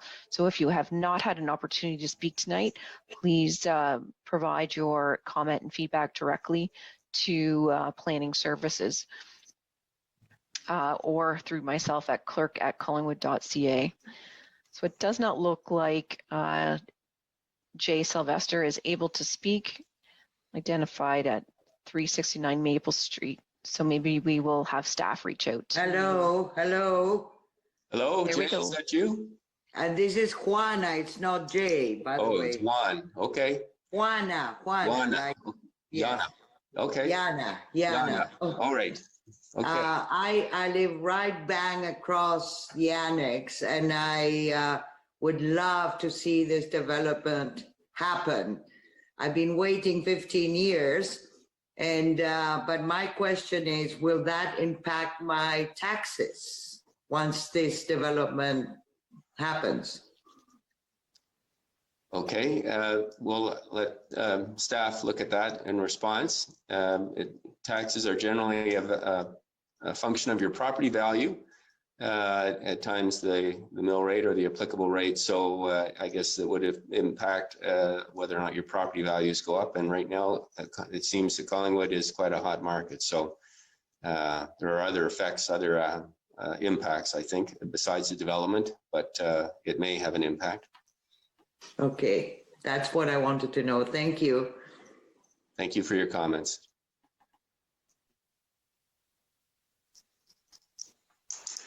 Your Worship, it does not look like we have any further questions from the public gallery at this point. We do have a couple that's in the Q&A. Again, one is from David Fletcher. Could the developer be We asked the developer the approximate price range of the planned development. We do have a question regarding what is going to be done to protect the surrounding older properties, the frail heritage properties from the heavy equipment that will be used on this type of construction. And again, the reminder that yes, please submit any further comments or questions to the town via email that was provided. And that's it, Your Worship. All right, thank you. I don't know if the applicant wants to respond to any of the questions at this point in time, or leave that when they can do a more fulsome answer and we're not under these technical strains. I'll pass it over to you, Mr. Beach, or Mr. Travis. Thank you, Mr. Mayor, Mr. Deputy Mayor, members of council. I'd like to take this opportunity to thank everybody on the call and your planning staff specifically.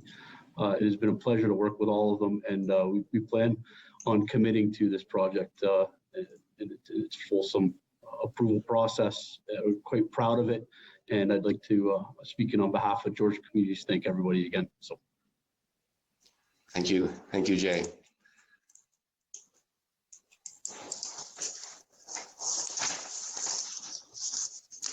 All right, well, that will conclude then the public meeting for tonight. And as indicated at the outset, no decision is being made tonight, and staff will take away all of the questions today. So thank you to our residents for taking time to participate and pose your questions. Staff will be looking into those questions, and as well as the developer, and providing answers. Next item on the agenda then is the consent agenda, and that is item 7. And so I can find my script here. It is moved by Councillor Comey and seconded by Councillor Madigan. Be it resolved that council herein receive the general consent agenda, and further that the information and opinions provided in the consent agenda items are that of the authors and are not verified or approved as being correct. And there are 3 items on the consent agenda tonight. 7.1 is a proclamation with respect to Black History Month, which is February 2021. 7.2 is a proclamation Tuesday, which is February 2nd of this year. And 7.3 is the Township of Clearview Municipal Freedom of Information and Protection of Privacy Act time for change. And I will first ask council to receive the agenda, and then I'll ask if there's items to be pulled. So to receive the agenda, all in favor? That is carried unanimously. Council items to be pulled. Councillor McLeod. What item would you like to pull, Councillor McLeod? 7.3, please. Okay. Any other items, council? All right. Seeing none, I would actually like to just comment about 7.1, Black History Month. This is a number of years now that we've been proclaiming February Black History Month. And last year I had the great opportunity to see Dr. Jean Augustine, who moved in the House of Commons, who was the first Black woman Canadian Member of Parliament. And in 1995 brought the motion that has got declared February Black History Month. And it's a very appropriate and important month for us with our rich Black history, and an opportunity for us to celebrate. I know we were hoping to do something at Town Hall, but unfortunately with the pandemic, we will not be able to do it. But we look forward to a time when we can, and we ask everyone to take time in February of this year to contemplate on our Black history in Collingwood and in Canada. So thank you for that, and I will now go to Councillor McLeod, 7.3. Go ahead, Councillor. Thanks so much. My question actually regarding this letter from the clerk in the township of Clearview is through you, Mr. Mayor, to our clerk. And I understand this letter has already gone through at County Council, has already been accepted as a consent agenda item as well there. And so my question to Clerk Almas is whether you have any concerns about an endorsement of it from this council. Thank you. Clerk Almas. Thank you, Your Worship. Through to all of Council. Councillor McLeod, thank you for the question. As a clerk, I completely support this resolution. This is another archaic piece of legislation that hamstrings a lot of municipalities in various ways. As you note within the resolution itself, that I do endorse all components of it. If supported by council, we would be submitting our support along with it to the appropriate agencies and municipalities. Again, MFIPA does not address emerging technologies. The IPC also does not address emerging technologies. We think it is important that they institute something similar to what LPAT does or MPACT. So if somebody does file a request, that there is a process to ensure that constituents are aware of what's going on, as well as a need to provide for consistent routine disclosure practices amongst municipalities across the province. The threshold for frivolous or vexatious actions needs to be reviewed. Right now, it's held at a very high threshold, and that needs to be reconsidered, as well as that the threshold for frivolous and vexation also consider the anonymity of the requesters. Some requesters can get quite abusive in nature and language. Specific experience has been observed, especially by the clerk of Clearview. So that's why this is of keen importance to that municipality. The application and scalability of fees to be designed to ensure taxpayers are protected from persons abusing the access and information process. This is something significant. We are only able to recover certain fees under the Municipal Freedom of Information and Protection of Privacy legislation. So that definitely needs to be reviewed. I can confirm that we have had over the last 10 years approximately 200 requests, and that has produced over 2,000 documents that have been responsive, not including all the documents that are duplicate or may not be specifically responsive to a request. So it is a significant amount of work when only certain parameters are around recouping money for the cost of the function. And as well, all of this requiring the administrative practices under the Act, including those of the IPC being reviewed, and the integrity of the Act being maintained to protect personal privacy and transparent governance. So I do have, there was a working group, a steering committee of municipalities that had put together a detailed presentation. I can make it available actually online. We can attach it to the agenda. I think it might be useful so the public has further information regarding the process. But as a clerk and for my fellow clerks in municipalities as well as the ratepayers, I think this is an excellent motion. Thank you, Sarah. Any follow-up? Councillor McLeod. Nope, thank you. That was comprehensive. I appreciate it. Thank you. Councillor Berman. Thank you, Mayor Saunderson. For some reason, I feel obligated to speak to the issue of FOIs. I agree with everything the clerk said, except the number, because I'm sure I personally have got more than 2,000 pages in the last 10 years. I firmly believe that the public should be able to have access to everything that isn't prohibited by the Municipal Act or the law.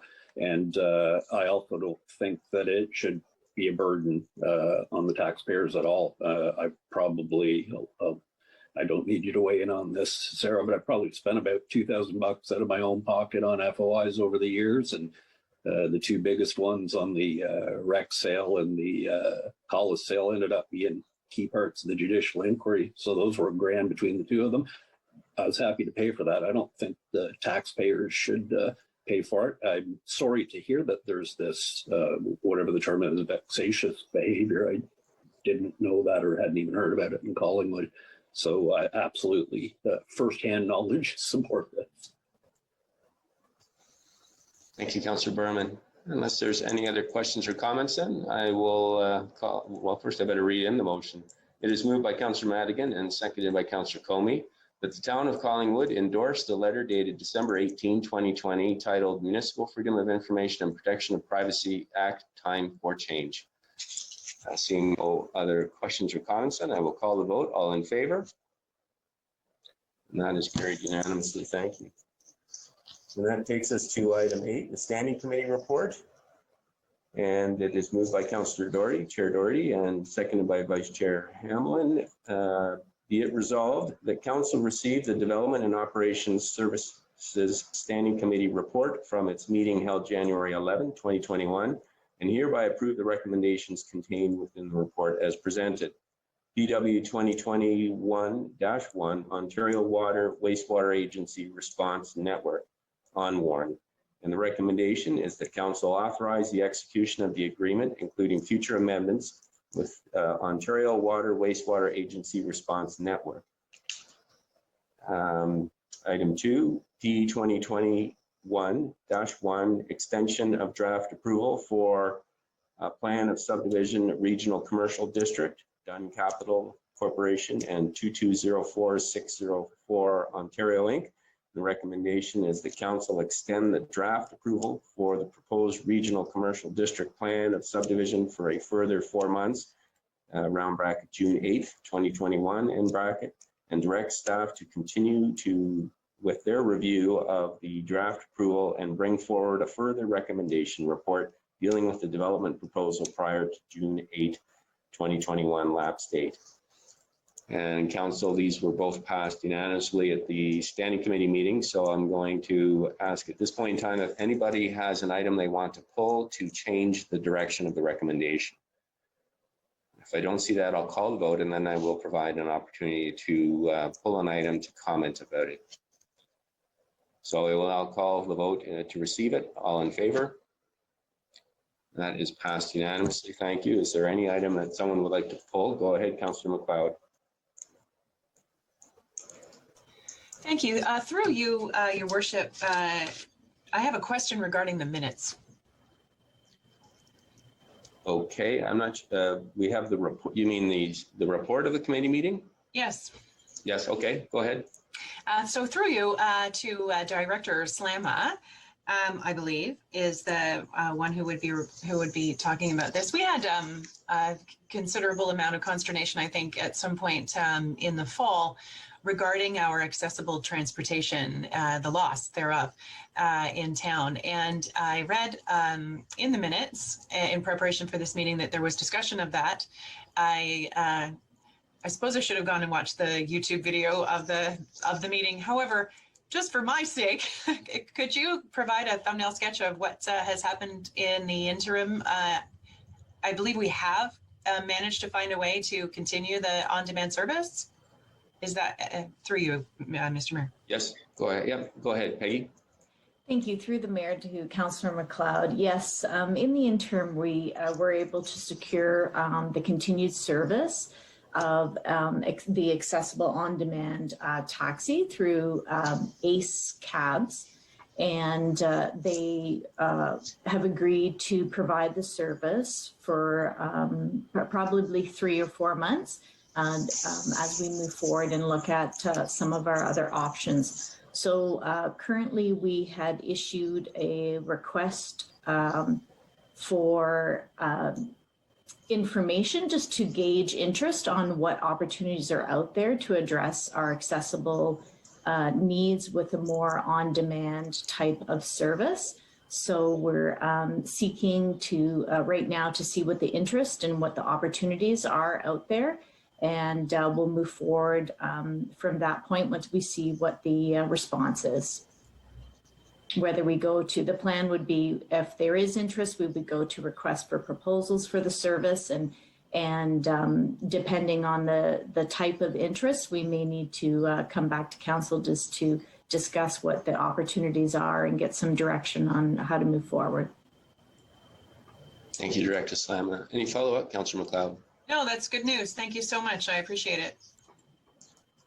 Council, any other questions or comments on any of the items from this Development Operations Standing Committee meeting? Seeing none, that brings us to section 9, motions, and I'm going to pass the chair to the Deputy Mayor.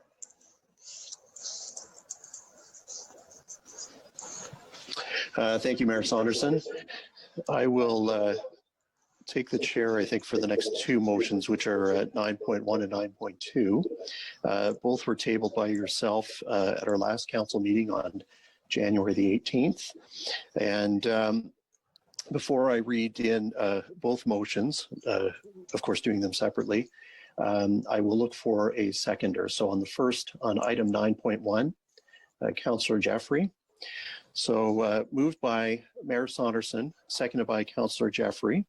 Whereas Collingwood Council is dealing with a number of issues that would benefit from regional consultation and collaboration, and whereas Collingwood has a history of working with our neighboring municipalities in Simcoe County and Grey County, therefore be it resolved that Council support the establishment of a municipal forum that meets regularly, consisting of the mayors and CAOs of Collingwood and our neighboring municipalities to discuss and work collaboratively to address local and regional issues, and further direct the mayor and CAO reach out to our neighboring municipalities to seek interest, and if supported, to jointly develop a term of reference with a shared mandate and equal opportunities for the participating municipalities.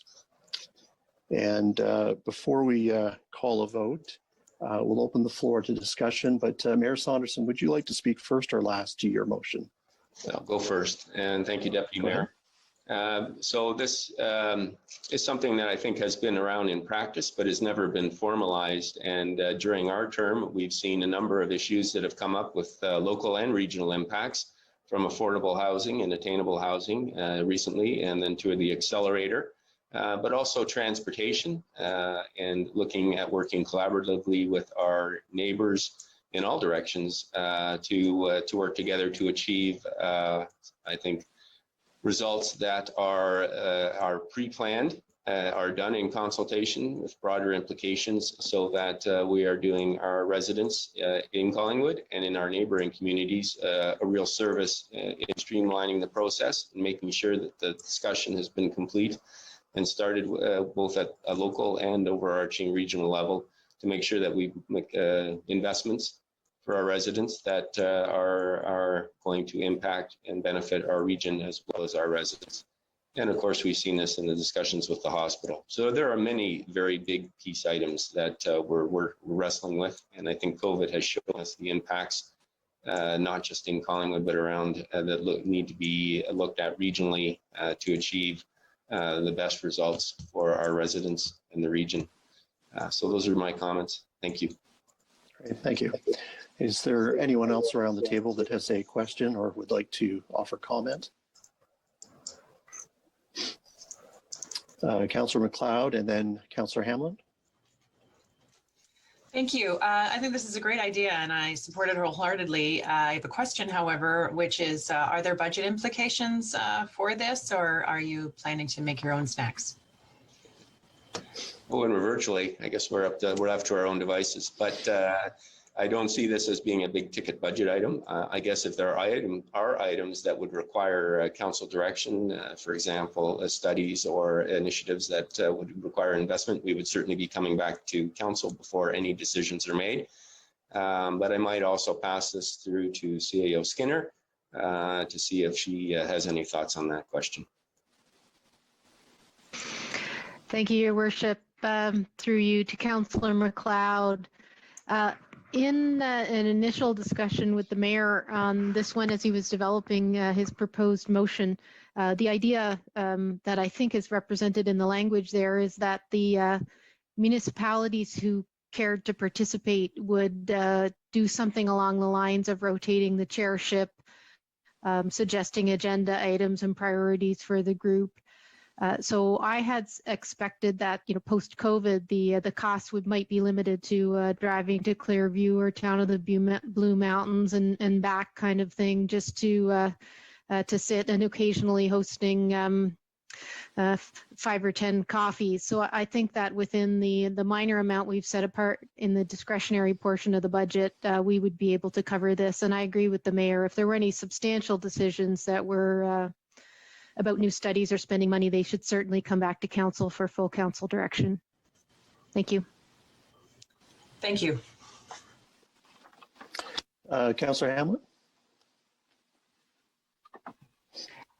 Thank you, Deputy Mayor. I just wanted to add a few comments in support. Great. I do think that the people who live in our, let's call it region, many of them who live and work here, they really don't know where the boundary of one municipality starts and ends, and it doesn't really matter to them. And I think what's important about this step that we're being asked to take tonight is that it says we want to deliver services efficiently and effectively. And if they're the same kind of services that our neighbors are struggling with providing, why don't we just, come up with the best answer for everyone? In Southern Georgian Bay, we have a lot of people living here and working here. And I also believe that the more we do things together, the larger the clout we'll have at upper levels of government. So I'm all in favor of this. Thank you. Excellent. Thank you. Is there anyone else who would like to speak to this item? Okay. So seeing none, again, moved by Mayor Saunderson, seconded by Councillor Jeffrey. All those in favor? And that's carried unanimously. Thank you. So item 9.2, and again, this was tabled on the 18th by the mayor. If I could get a seconder, and I'll put it on the table. Councillor Madigan. Thank you. So moved by Mayor Saunderson and Councillor Madigan, whereas the Collingwood Judicial Inquiry was asked to examine two major transactions that the town of Collingwood engaged in under the leadership of the 2010 to 2014 Municipal Council, and whereas the Commissioner, Associate Chief Justice Frank Morocco, released his report on November 2nd, 2020, containing his findings and recommendations. And whereas a number of the 306 recommendations call for the province of Ontario to make changes to the municipal legislative framework, therefore be it resolved, the council support the mayor and deputy mayor in bringing a motion at Simcoe County Council seeking its support in lobbying the province of Ontario to make changes and or commence consultation with the municipalities of Ontario and other stakeholder groups, such as the Association of Municipalities of Ontario, about changes to the municipal legislative framework pursuant to the recommendations of Associate Chief Justice Morocco in a form satisfactory to council. And again, Mayor Saunderson, would you like to go first or last? I will go first. Thank you, Deputy Mayor. And we're very familiar with this report. We've all read it, and we have all been through this process, and we know it's been a big investment for our community. And on January 4 of this year, I met with the Attorney General, Doug Downey, in his office, the constituency office in Barrie, and we had a very good conversation about the process, about the recommendations, and about next steps in terms of addressing the province in looking into and starting a consultation process about changes to the Municipal Act and the Municipal Conflict of Interest Act, among other things. And so he was certainly very engaged in that discussion. He had been following the judicial inquiry and had read a large portion of it when I spoke with him. And I think that this is an important process for us here. There are recommendations that we can deal with internally, and there are those that are going to require the cooperation of upper levels of government. And I asked the Attorney General how we could assist in pushing those forward at the provincial level and with other stakeholders. And his response was to get support from other municipalities, including upper levels of government like Simcoe County. And so this is the first step to start pushing forward with those very significant changes that will not just impact Collingwood, but they'll impact 444 municipalities across Ontario and change practices. And so I would like council to support this so that when we go down, the deputy mayor and myself go to Simcoe County, we can put this motion on the floor there to get their support so that we can start working with our upper level of government, but also start looking into or seeking support from other municipalities across Ontario through AMO and independently, and pushing forward to have these changes affected so that something that happened here will not happen in other jurisdictions. So I look for your support. Thank you. Thank you. So I do see some cards. So those who have questions, comments, Councillor Berman, Councillor Doherty. Go ahead, Councillor Berman. Thank you, Deputy Mayor. There's virtually residents in every municipality that have made comments about the lack of trust in their government. And no other municipality asked Collingwood to do a judicial inquiry, but I think I hope we can all agree that every resident, every municipality, every elected official can benefit from the recommendations. So I fully support this step. It should go without saying. Thank you. Councillor Doherty. Thank you, Deputy Mayor. I think that when we review, or if anyone reviews, the 306 recommendations and the large number of those that are directed to the province and asking for changes to the Municipal Act, it's clear in the notes that Judge Morocco included with each one of those recommendations that these have come forward before in other inquiries. And it is important for us to take this as far as we can, use our voice at the County of Simcoe and the clout that the County of Simcoe will have to reiterate this message to the province that these changes need to be made so that, God help us, no other municipality has to go through what we went through. Those are my comments. Thanks. Great, thank you. Is there anyone else who would like to offer comment or question? Okay, I just wanted to offer one very quick comment, and the comment is simply that oftentimes when there are key pieces of legislation that are moved or that are brought forward at whatever level of government, the genesis of such legislation or change is often forgotten. In terms of where it came from or who took that first initial key step. And I hope that in time, we're not forgotten, nor are the residents and the taxpayers of our great community. But one of the positive outcomes of this inquiry that could really, really make great strides in changing how we operate as a province from a legislative standpoint are, as you, Councillor Doherty, have already suggested, that have been stated before in previous inquiries. If the province was to simply take action on what has been recommended and make bold and broad changes to the current Municipal Act, it would make, in my humble opinion, a far greater province from a legislative, an open and transparent system.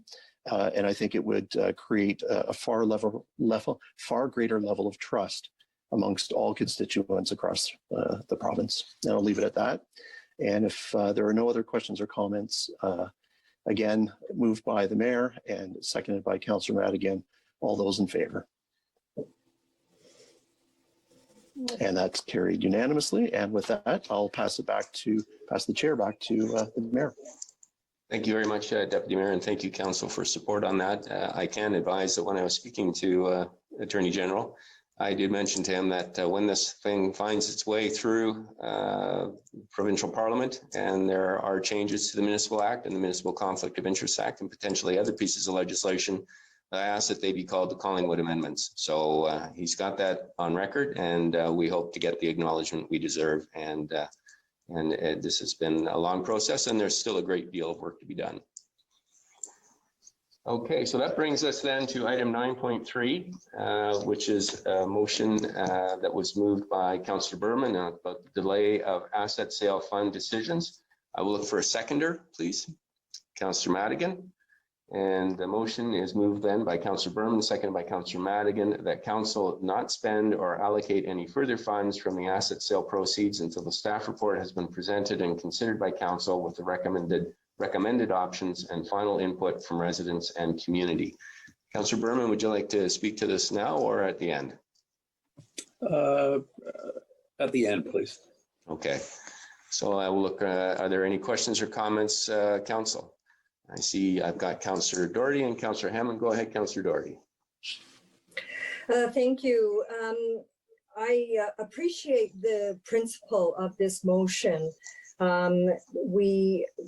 The sale of these assets belong to our community, and it behooves us to give our community the opportunity to say how they should be spent. And I certainly do not see that any one of us would ever promote the expenditure of these proceeds frivolously. On the other hand, we all know how opportunities will present themselves from time to time, and the municipality needs to be ready with cash in hand to take advantage of one-time offers from the feds or from the province or from both for opportunities that we simply cannot pass up on to the betterment of our communities. So I feel that by passing this motion that I am unduly constraining myself as one member of council in allowing this flexibility. So I will respectfully not be supporting this motion. Thank you, Councillor Doherty. And I guess that brings forward the question, and maybe I'll put this through to CAO Skinner. When will we be receiving the staff report about the asset sale proceeds? My recollection was we were aiming for the first quarter of this year. Do you have an idea of the timing? That's correct, Your Worship. Staff are intending to bring forward the staff report recommending the use of the asset sale proceeds in Q1, which at this point will be in March. Okay, thank you. Councillor Hamlin. Thank you, Mr. Mayor. I have a comment, and I'll try and be brief because really Councillor Doherty has said a lot of what I wanted to say. I think in a perfect world, this time last year, we would have had the report on asset proceeds, if I recall, promises made by a previous CAO. But we don't live in a perfect world, and if anything, the last year has shown us that in spades. And I believe as a council and a community, we have to be ready to move forward when things are required of us, and we still have to make decisions. I know that we're going to be dealing with this in the next couple of months, and but we don't know when things are going to arise, and I too would not want to be hamstrung for no reason. I just wouldn't want to be hamstrung. I'll leave it at that. Thank you, Councillor Hamlin. Anyone else care to comment? Go ahead, Deputy Mayor. I just simply would like to say that I understand and appreciate the spirit of the motion that's been brought forward, but I agree full-heartedly with my two predecessors, or not my apologies, my two colleagues who have already commented. Thank you. Thank you. Any other council comments? I've got Councillor Jeffrey and then Councillor Comey. Thank you, Mayor Saunderson. I would only comment that I'm okay with this motion and its intent because of the timing of when the staff report is going to come. I like to think that staff have anticipated through the budget process and the availability of some of the other reserves that there isn't anything we wouldn't be able to do or reconsider to do. And I think the intent is that we ask for public input. We have received it. We haven't discussed it with our usual committee structure to have further public input. So I'll be voting in favor of Councillor Berman's motion. Thank you. Thank you, Councillor Jeffrey. Councillor Comey. Thank you, Mr. Mayor. Through you to CEO Skinner, quick question then, because I think it's important. Like as Councillor Hamlin pointed out, timelines get fuzzy through COVID, but we did have some community engagement and that was presented to council. Beyond the committee and staff report, is there a plan to issue like another engage project for input, or are we saying we'll kind of hear from everybody once staff packages up, some final thoughts on the matter, just to clarify it, to the community? Thank you. CEO Skinner. Thank you, Your Worship. Through you to Councillor Comey. Yes, we have had a couple of sessions of Engage Collingwood or other public meetings, a coffee with council, etc., where the public provided information and recommendations specifically about the use of the asset sale proceeds. What staff had intended to bring forward is a staff report that summarizes what had been the public input as well as the staff recommendations married with that input. However, I had not contemplated, unless directed to do so by council, that we would re-engage the public again. The public will be able, through the committee structure, to provide comments, deputations, delegations on the staff report when it is considered by committee in March. Thank you. Thank you. Any follow-up, Councillor Comey? No, thank you. Just to clarify to the public, because it's fair. There's a lot of engagement on this. I just didn't want there to be any sort of confusion that if someone wasn't in support of this motion, they were voting against more public input. It's clear to me and hopefully to our public how we're going to move forward. Thank you. Thank you. Council, any other comments? Seeing none, I will give last word to Mr. Berman. Mr. Is it? Mr. Councillor Berman. Thank you, Mayor Saunders. All valid points. Councillor Doherty used the word principle, which is really why I threw this out there last week. In regards to being having our hands tied, I'd like to think, and I'm not going to ask staff about this, this isn't our only money. We have access to other money. And as the CAO said, if we're looking at Q1, we're only looking at 6 or 8 weeks. It really is just on the principle, but Councillor Comey raised a very important point, because I'm looking at public response from November 28th, 2019. If there's been an update since then, I don't have it in front of me. So it's been a long time since we've seen what the public would like us to do. It is our privilege as elected officials to make the vote on how we use the money, but until that time, it is their money. So the note that I made, and the reason that I brought it up last week is that, and please somebody correct me if I'm wrong, council's used these funds 3 times that I can think of.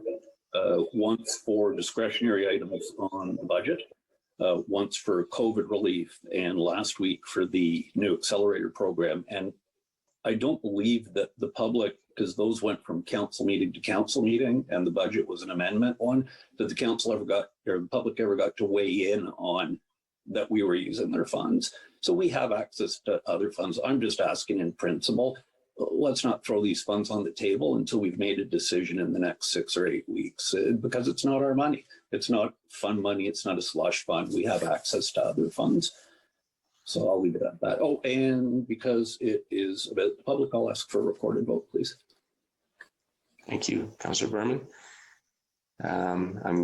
Is there anyone who has not commented on this that would like to comment? I did indicate I was going to give Councillor Berman last word, Councillor Hammond, so I think I'll pass it over to Clerk Gomes to call the recorded vote. Certainly, thank you, Your Worship. A recorded. There was some incorrect information that Councillor Berman referred to, and I wanted to ask for a clarification from staff. Right. Well, in the process, when we're having a last speaker, I generally would stand by that. So I don't know what the incorrect information was. Perhaps you can be more specific, Councillor Hamlin. Yes, thank you, Mr. Mayor. I thought I heard Councillor Berman indicate that the funds have been drawn on 3 times for matters that council voted on without input from the public. And I wanted to ask, and my own understanding of the facts is, in fact, 2 of the times the money was put back. And the 3rd time, which was last week, it hasn't been, it's also been, I don't even know if it's been drawn on yet, but there was an understanding it would go back in.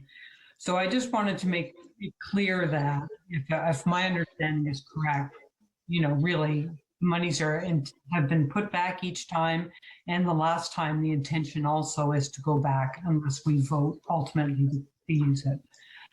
That's all. I appreciate the point, but I think Councillor Berman's point is accurate in the sense that we have drawn down on the funds 3 times. Making allowance to pay back is one aspect of it, but he's not incorrect that it has been drawn down 3 times. With that being said, is there anything you'd like to add to that, Councillor Berman? I don't know that we need staff to confirm that. Thank you, Mayor Saunderson. Through you, I think Councillor Hamlin's 100% right. We put back the first two, and that was because I raised that as an amendment in the budget 2 meetings or 3 meetings ago, and council supported it. So she's absolutely right. And I did say I stand to be corrected, but I don't think there's a correction there, as you said. Okay, thank you. Then I will look. Clerk Thomas, Sarah, can you carry out the recorded vote, please? Certainly, Your Worship. A recorded vote has been requested. All those in favor of the motion, please raise your yes cards. Thank you. All those opposed, please raise your no cards. Thank you. The motion has been carried. Thank you. 9.4 is a motion by Councillor Berman with respect to the procedural bylaw amendment, the continuation of audio recording of in-camera meetings. Do we have a seconder for this motion? Councillor Jeffrey. So it is moved by Councillor Berman and seconded by Councillor Jeffrey. Whereas audio and where possible video recordings of in-camera sessions of council meetings are currently being kept for the sole purpose of conducting investigations under the Ombudsman and Integrity Commissioner and closed meeting investigator or a judge, and shall not be used for any other purpose. And whereas council agreed to review the continuation and retention of these recordings following the recommendations of the Collingwood Judicial Inquiry, therefore be it resolved that council directs staff to draft the required amendments to the procedural bylaw to authorize the continuation of in-camera session recordings for the sole purpose as were provided above, with such recordings being retained for a period of 6 years. Councillor Berman, would you like to speak now or at the end? At the end again, thank you. Okay, thank you. Councillor, are there any other questions or comments? Councillor Hamlin, go ahead. To start, Mr. Mayor, I wanted to see if I would like to put forward a request for a motion that this matter be deferred to the next following council meeting for more information. Okay, a deferral has been requested. I think at this point in time, I will hold that motion and I'll go around the table and then we'll find a seconder for your motion, okay? Councillor McLeod. Sorry, is Councillor Hamlin asking for a staff report on this motion, or from whom is she expecting the information to come from? Generally, we don't have a lot of discussion about deferrals, but I will allow that question. Councillor Hammond, what was the intent? To allow for a further step, to allow for a staff report. Thank you. Okay, so we have that answer, Councillor McLeod. Did you want to comment on the motion itself? Because what I intend to do is just go around and get conversation on the motion, and then I will look for a seconder for the deferral because we don't have discussions on deferral. No, I'm fine. Thank you. Okay, thank you. Councillor Coleman, did you have your card up? Yes, thank you, Mr. Mayor. Through you to Clerk Almanis, I had called you about this motion. I had a couple of questions just to further it and to maybe provide some clarity to our public. The first question was, it's just how I translated the wording when I read the motion. The results of the judicial inquiry were like a timeline placeholder, but was this part of the recommendations of the inquiry to have recorded in-camera meetings? Clerk Almanis? Certainly, through your worship, to Councillor Comey. The commissioner did not make a recommendation pertaining to the recording of in-camera minutes, audio or video. Thank you. I think I just wanted our public, thank you, through you, Mr. Mayor, to be clear on that. And that, again, in the world of COVID and timelines, that this was a new thing for Collingwood. It's not a practice that is maintained by all municipalities. There was a recommendation of this inquiry. And I think the original staff report we had on this, our in-house legal counsel was also not supportive of recording the in-camera meetings. And I didn't vote in support of it at the original time round. So I suppose, I think it's interesting for our public to know. I always like the mechanics of things, like the how of it happening. Clerk Almans, would you mind saying like how it works that you record these meetings and how you store them over the course of the next 6 years? Clerk Thomas. Certainly, Your Worship. So one of the biggest concerns is obviously access, server access and security. So they are recorded. Right now they're recorded through our Zoom feature. Prior to that, it was a portable electronic recorder.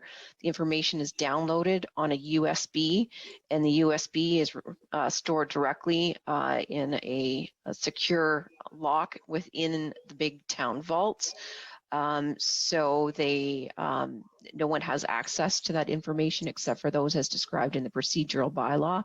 And the information of any recorded meeting is wiped from any computer or audio recording device immediately after it's been downloaded. Thank you, Clerk Thomas. Any follow-up, Councillor Comey? Thank you, Mr. Mayor. So then essentially, through you, Mr. Mayor, what we're saying is there'll be a series of USBs over the course of next years for every single in-camera meeting that a council would need about. Is that correct? Clerk Thomas. That is correct. Okay, thank you so much. Any other questions or comments? Councillor Jeffrey. Thank you, Mayor Saunderson. I guess my comment would be that regarding the judicial inquiry, how much easier that job might have been without the non-information that was available, and trying to read in between the lines with some of the things that happened. I strongly support continuing the recordings going forward. I think if we are truly wanting to be open and transparent and have that for future reference, if it should ever be required under the terms that we have set out, that we should be voting in favor of this motion. So I will be supporting it. Thank you. Thank you, Councillor Jeffrey. Councillor Hammond, you wish to speak to the motion itself? Okay, go ahead. Thank you. Aside from the staff report with further information, I have some concerns with continuing this practice. And I think if I'm recalling the staff report correctly, when we first put this in place, only 3% of municipalities are doing this right now. And we never, anyway, for me, I never really had a good understanding of what the advantage would be. I heard Councillor Jeffrey just indicate perhaps the inquiry would have gone better if we had known what was discussed in camera. But I have to say, you know, I find it hard to believe I'll say bad actors of the time would have been disclosing all of their actions in camera meetings. And I instead would like to hope that the 306 recommendations of the judge who ruled on our inquiry would be sufficient to catch these things without hoping that someone dropped a secret in an in-camera meeting. Thank you. Thank you, Councillor Hamlin. Any other questions or comments on the main motion? Seeing none, then I'll go to Councillor, well, the Deputy Mayor, then I'll go to Councillor Berman, and then we'll look for the seconder for the deferral. I just wanted to simply state that I support this particular motion that's been read in this evening. I do think that it is part of an ongoing process in terms of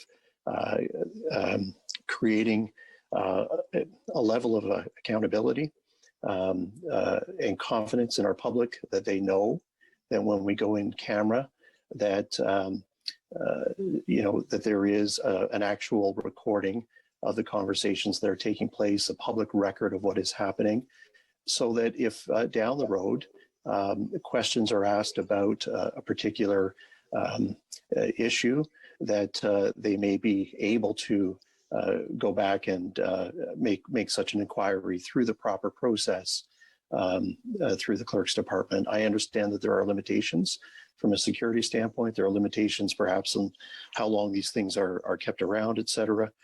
But again, in an era when governments at all levels are under increasing scrutiny as to how they conduct themselves, I think that this is just simply one additional layer in creating that level of accountability.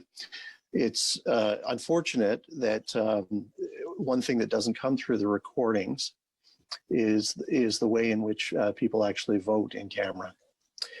Something that I've often struggled with and I don't appreciate is when people don't speak to an issue, turtle, vote a particular way, and then come out of camera and vote the opposite. Take that for whatever you wish. Thank you. Thank you, Deputy Mayor. Clerk Almus, you had your card up.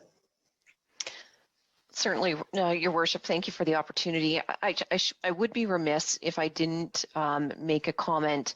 Councillor Hamla had circulated a question this afternoon.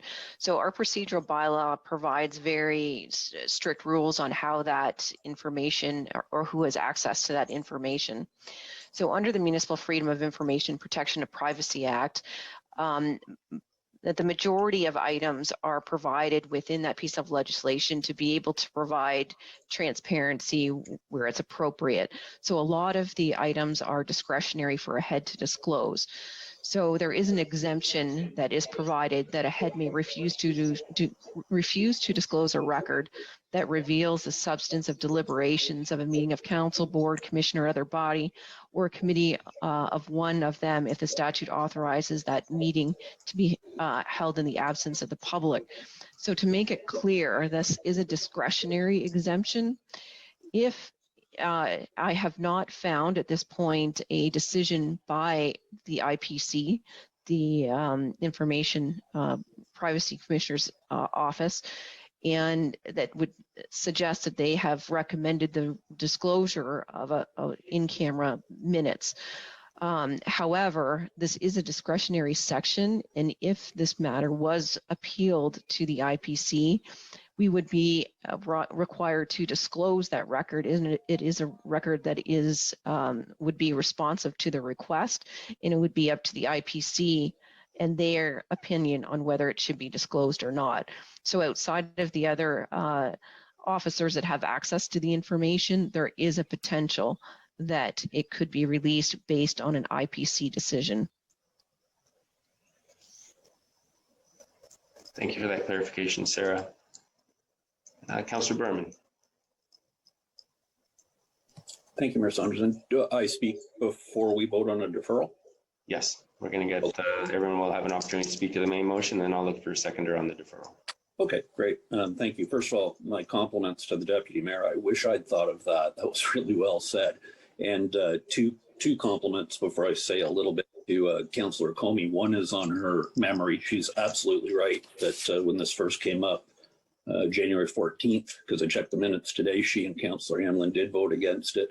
When we ratified it in March 11th, it was a unanimous vote in favor. And my second compliment to Councillor Comey is I was trying to find a really good quote to back up why we should do this today. And I did find it, except that she said it in her a campaign story to Collingwood Today. She said, the first necessary changes for Collingwood is the relationship between council and the residents. In the short term, we need to change perception of our local governance to one of trust and openness. And I couldn't agree more. So I just had a couple of things to say in regards to it not being on the JI. I again stand to be corrected. I followed it pretty closely. I don't think anybody brought it up as a recommendation. I did notice that Justice Morocco used the term in camera about 20 times minimum in the final report. And I noticed him because I think it was the only term that was used in italics. So it obviously played a big part. But I really just had one little paragraph from the JI that I thought that I wanted to read that I really think sums up why I think it's necessary. That's okay. This is directly from the final report. The inquiry heard contradictory evidence concerning the involvement of KPMG's John Rocks at the in-camera January 16th council meeting. Mr. Houghton and Mr. Longo testified that Mr. Rocks spoke about financial aspects of the transaction during the presentation. Mr. Rocks testified that although he attended the meeting, he did not present any information to council. The draft minutes of the meeting listed the speakers. Mr. Rocks was not identified as someone who addressed council.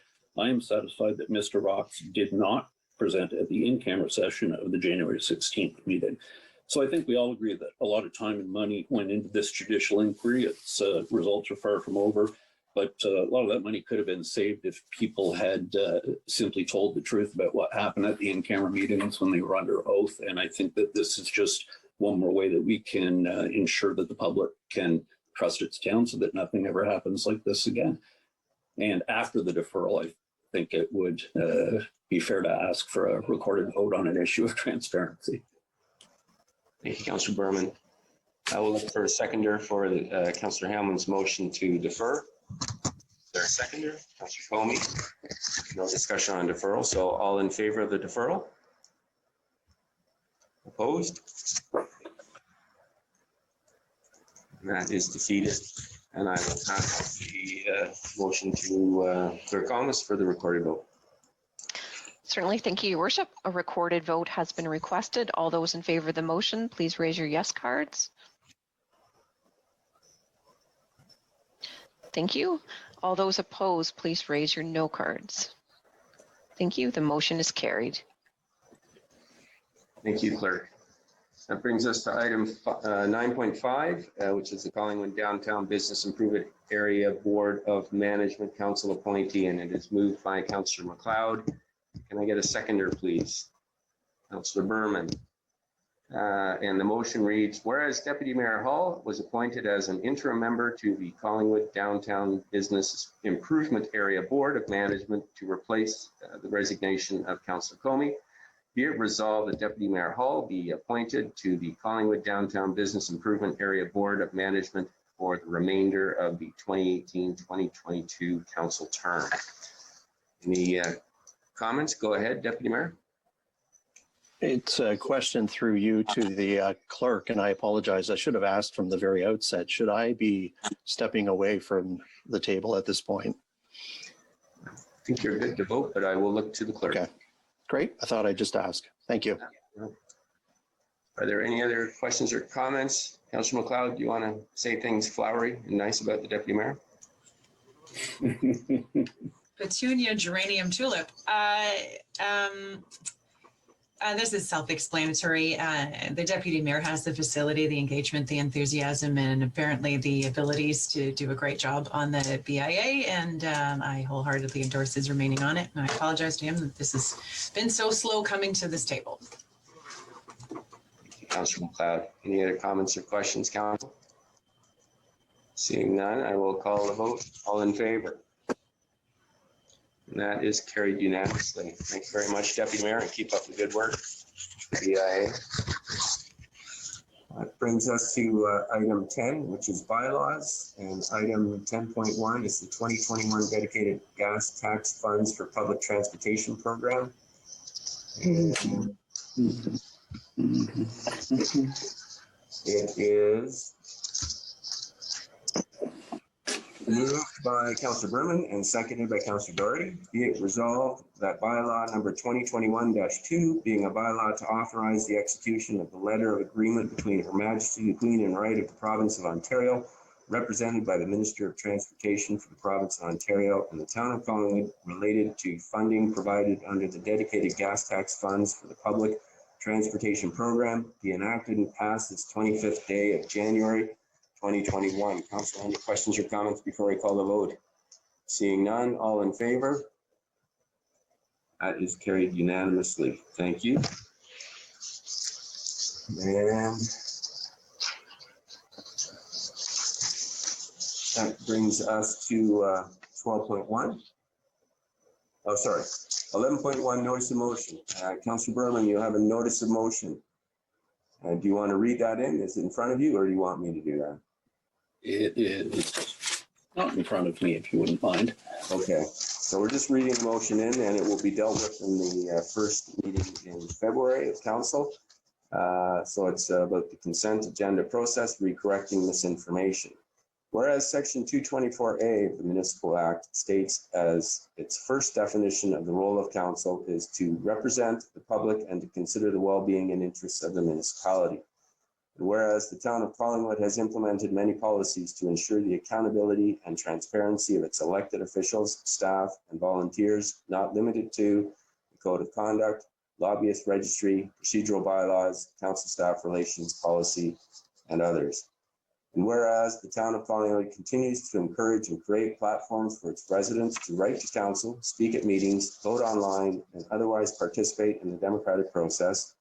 And whereas we have all borne witness, never more so than in recent months, to the negative effects that false information can have on a society. And whereas correspondence contained within the consent agenda may contain information that is factually incorrect, it is important that the public be aware of the correct information and it be part of the official meeting record where possible. Therefore, be it resolved, the Council of the Town of Collingwood adopt the following process regarding items on the consent correspondence agenda. 1, if a member of council believes the information pertaining to Town of Collingwood decisions, records, or information contained in a piece of correspondence within the consent agenda is factually incorrect, the member shall contact staff as soon as possible to verify accuracy. And 2, if staff confirm the information is inaccurate, the member of council may pull the specific consent item during the meeting and request clarification be provided by staff. And 3, once clarification is provided by staff, the member may introduce the following motion, quote quotation, the council receive the clarification as provided by insert staff title regarding consent item number, insert the number as follows and insert the corrected information. Seconder shall be required. So that is the notice of motion, and we will be dealing with that at the first meeting in February, and Councillor Berman will have an opportunity to explain his motion at that time. That brings us then to item 12, council business. 12.1, old or deferred business. Council, is there any old or deferred business? Seeing none, 12.2 is other business. Is there any other business tonight, council? Seeing none, that brings us to the confirmatory bylaw, and it is moved by Councillor Doherty and seconded by Councillor Hamlin. The bylaw number 2021-3, being a bylaw to confirm the proceedings of the regular meeting of council held January 25, 2021, be enacted and passed this 25th day of January 2021. I will call the vote. All in favor? That is passed unanimously. And we're looking for a motion to adjourn. Councillor Jeffrey, thank you. All in favor? Thank you very much, council. It was a productive meeting. And I guess we'll next be active on our SIC meeting.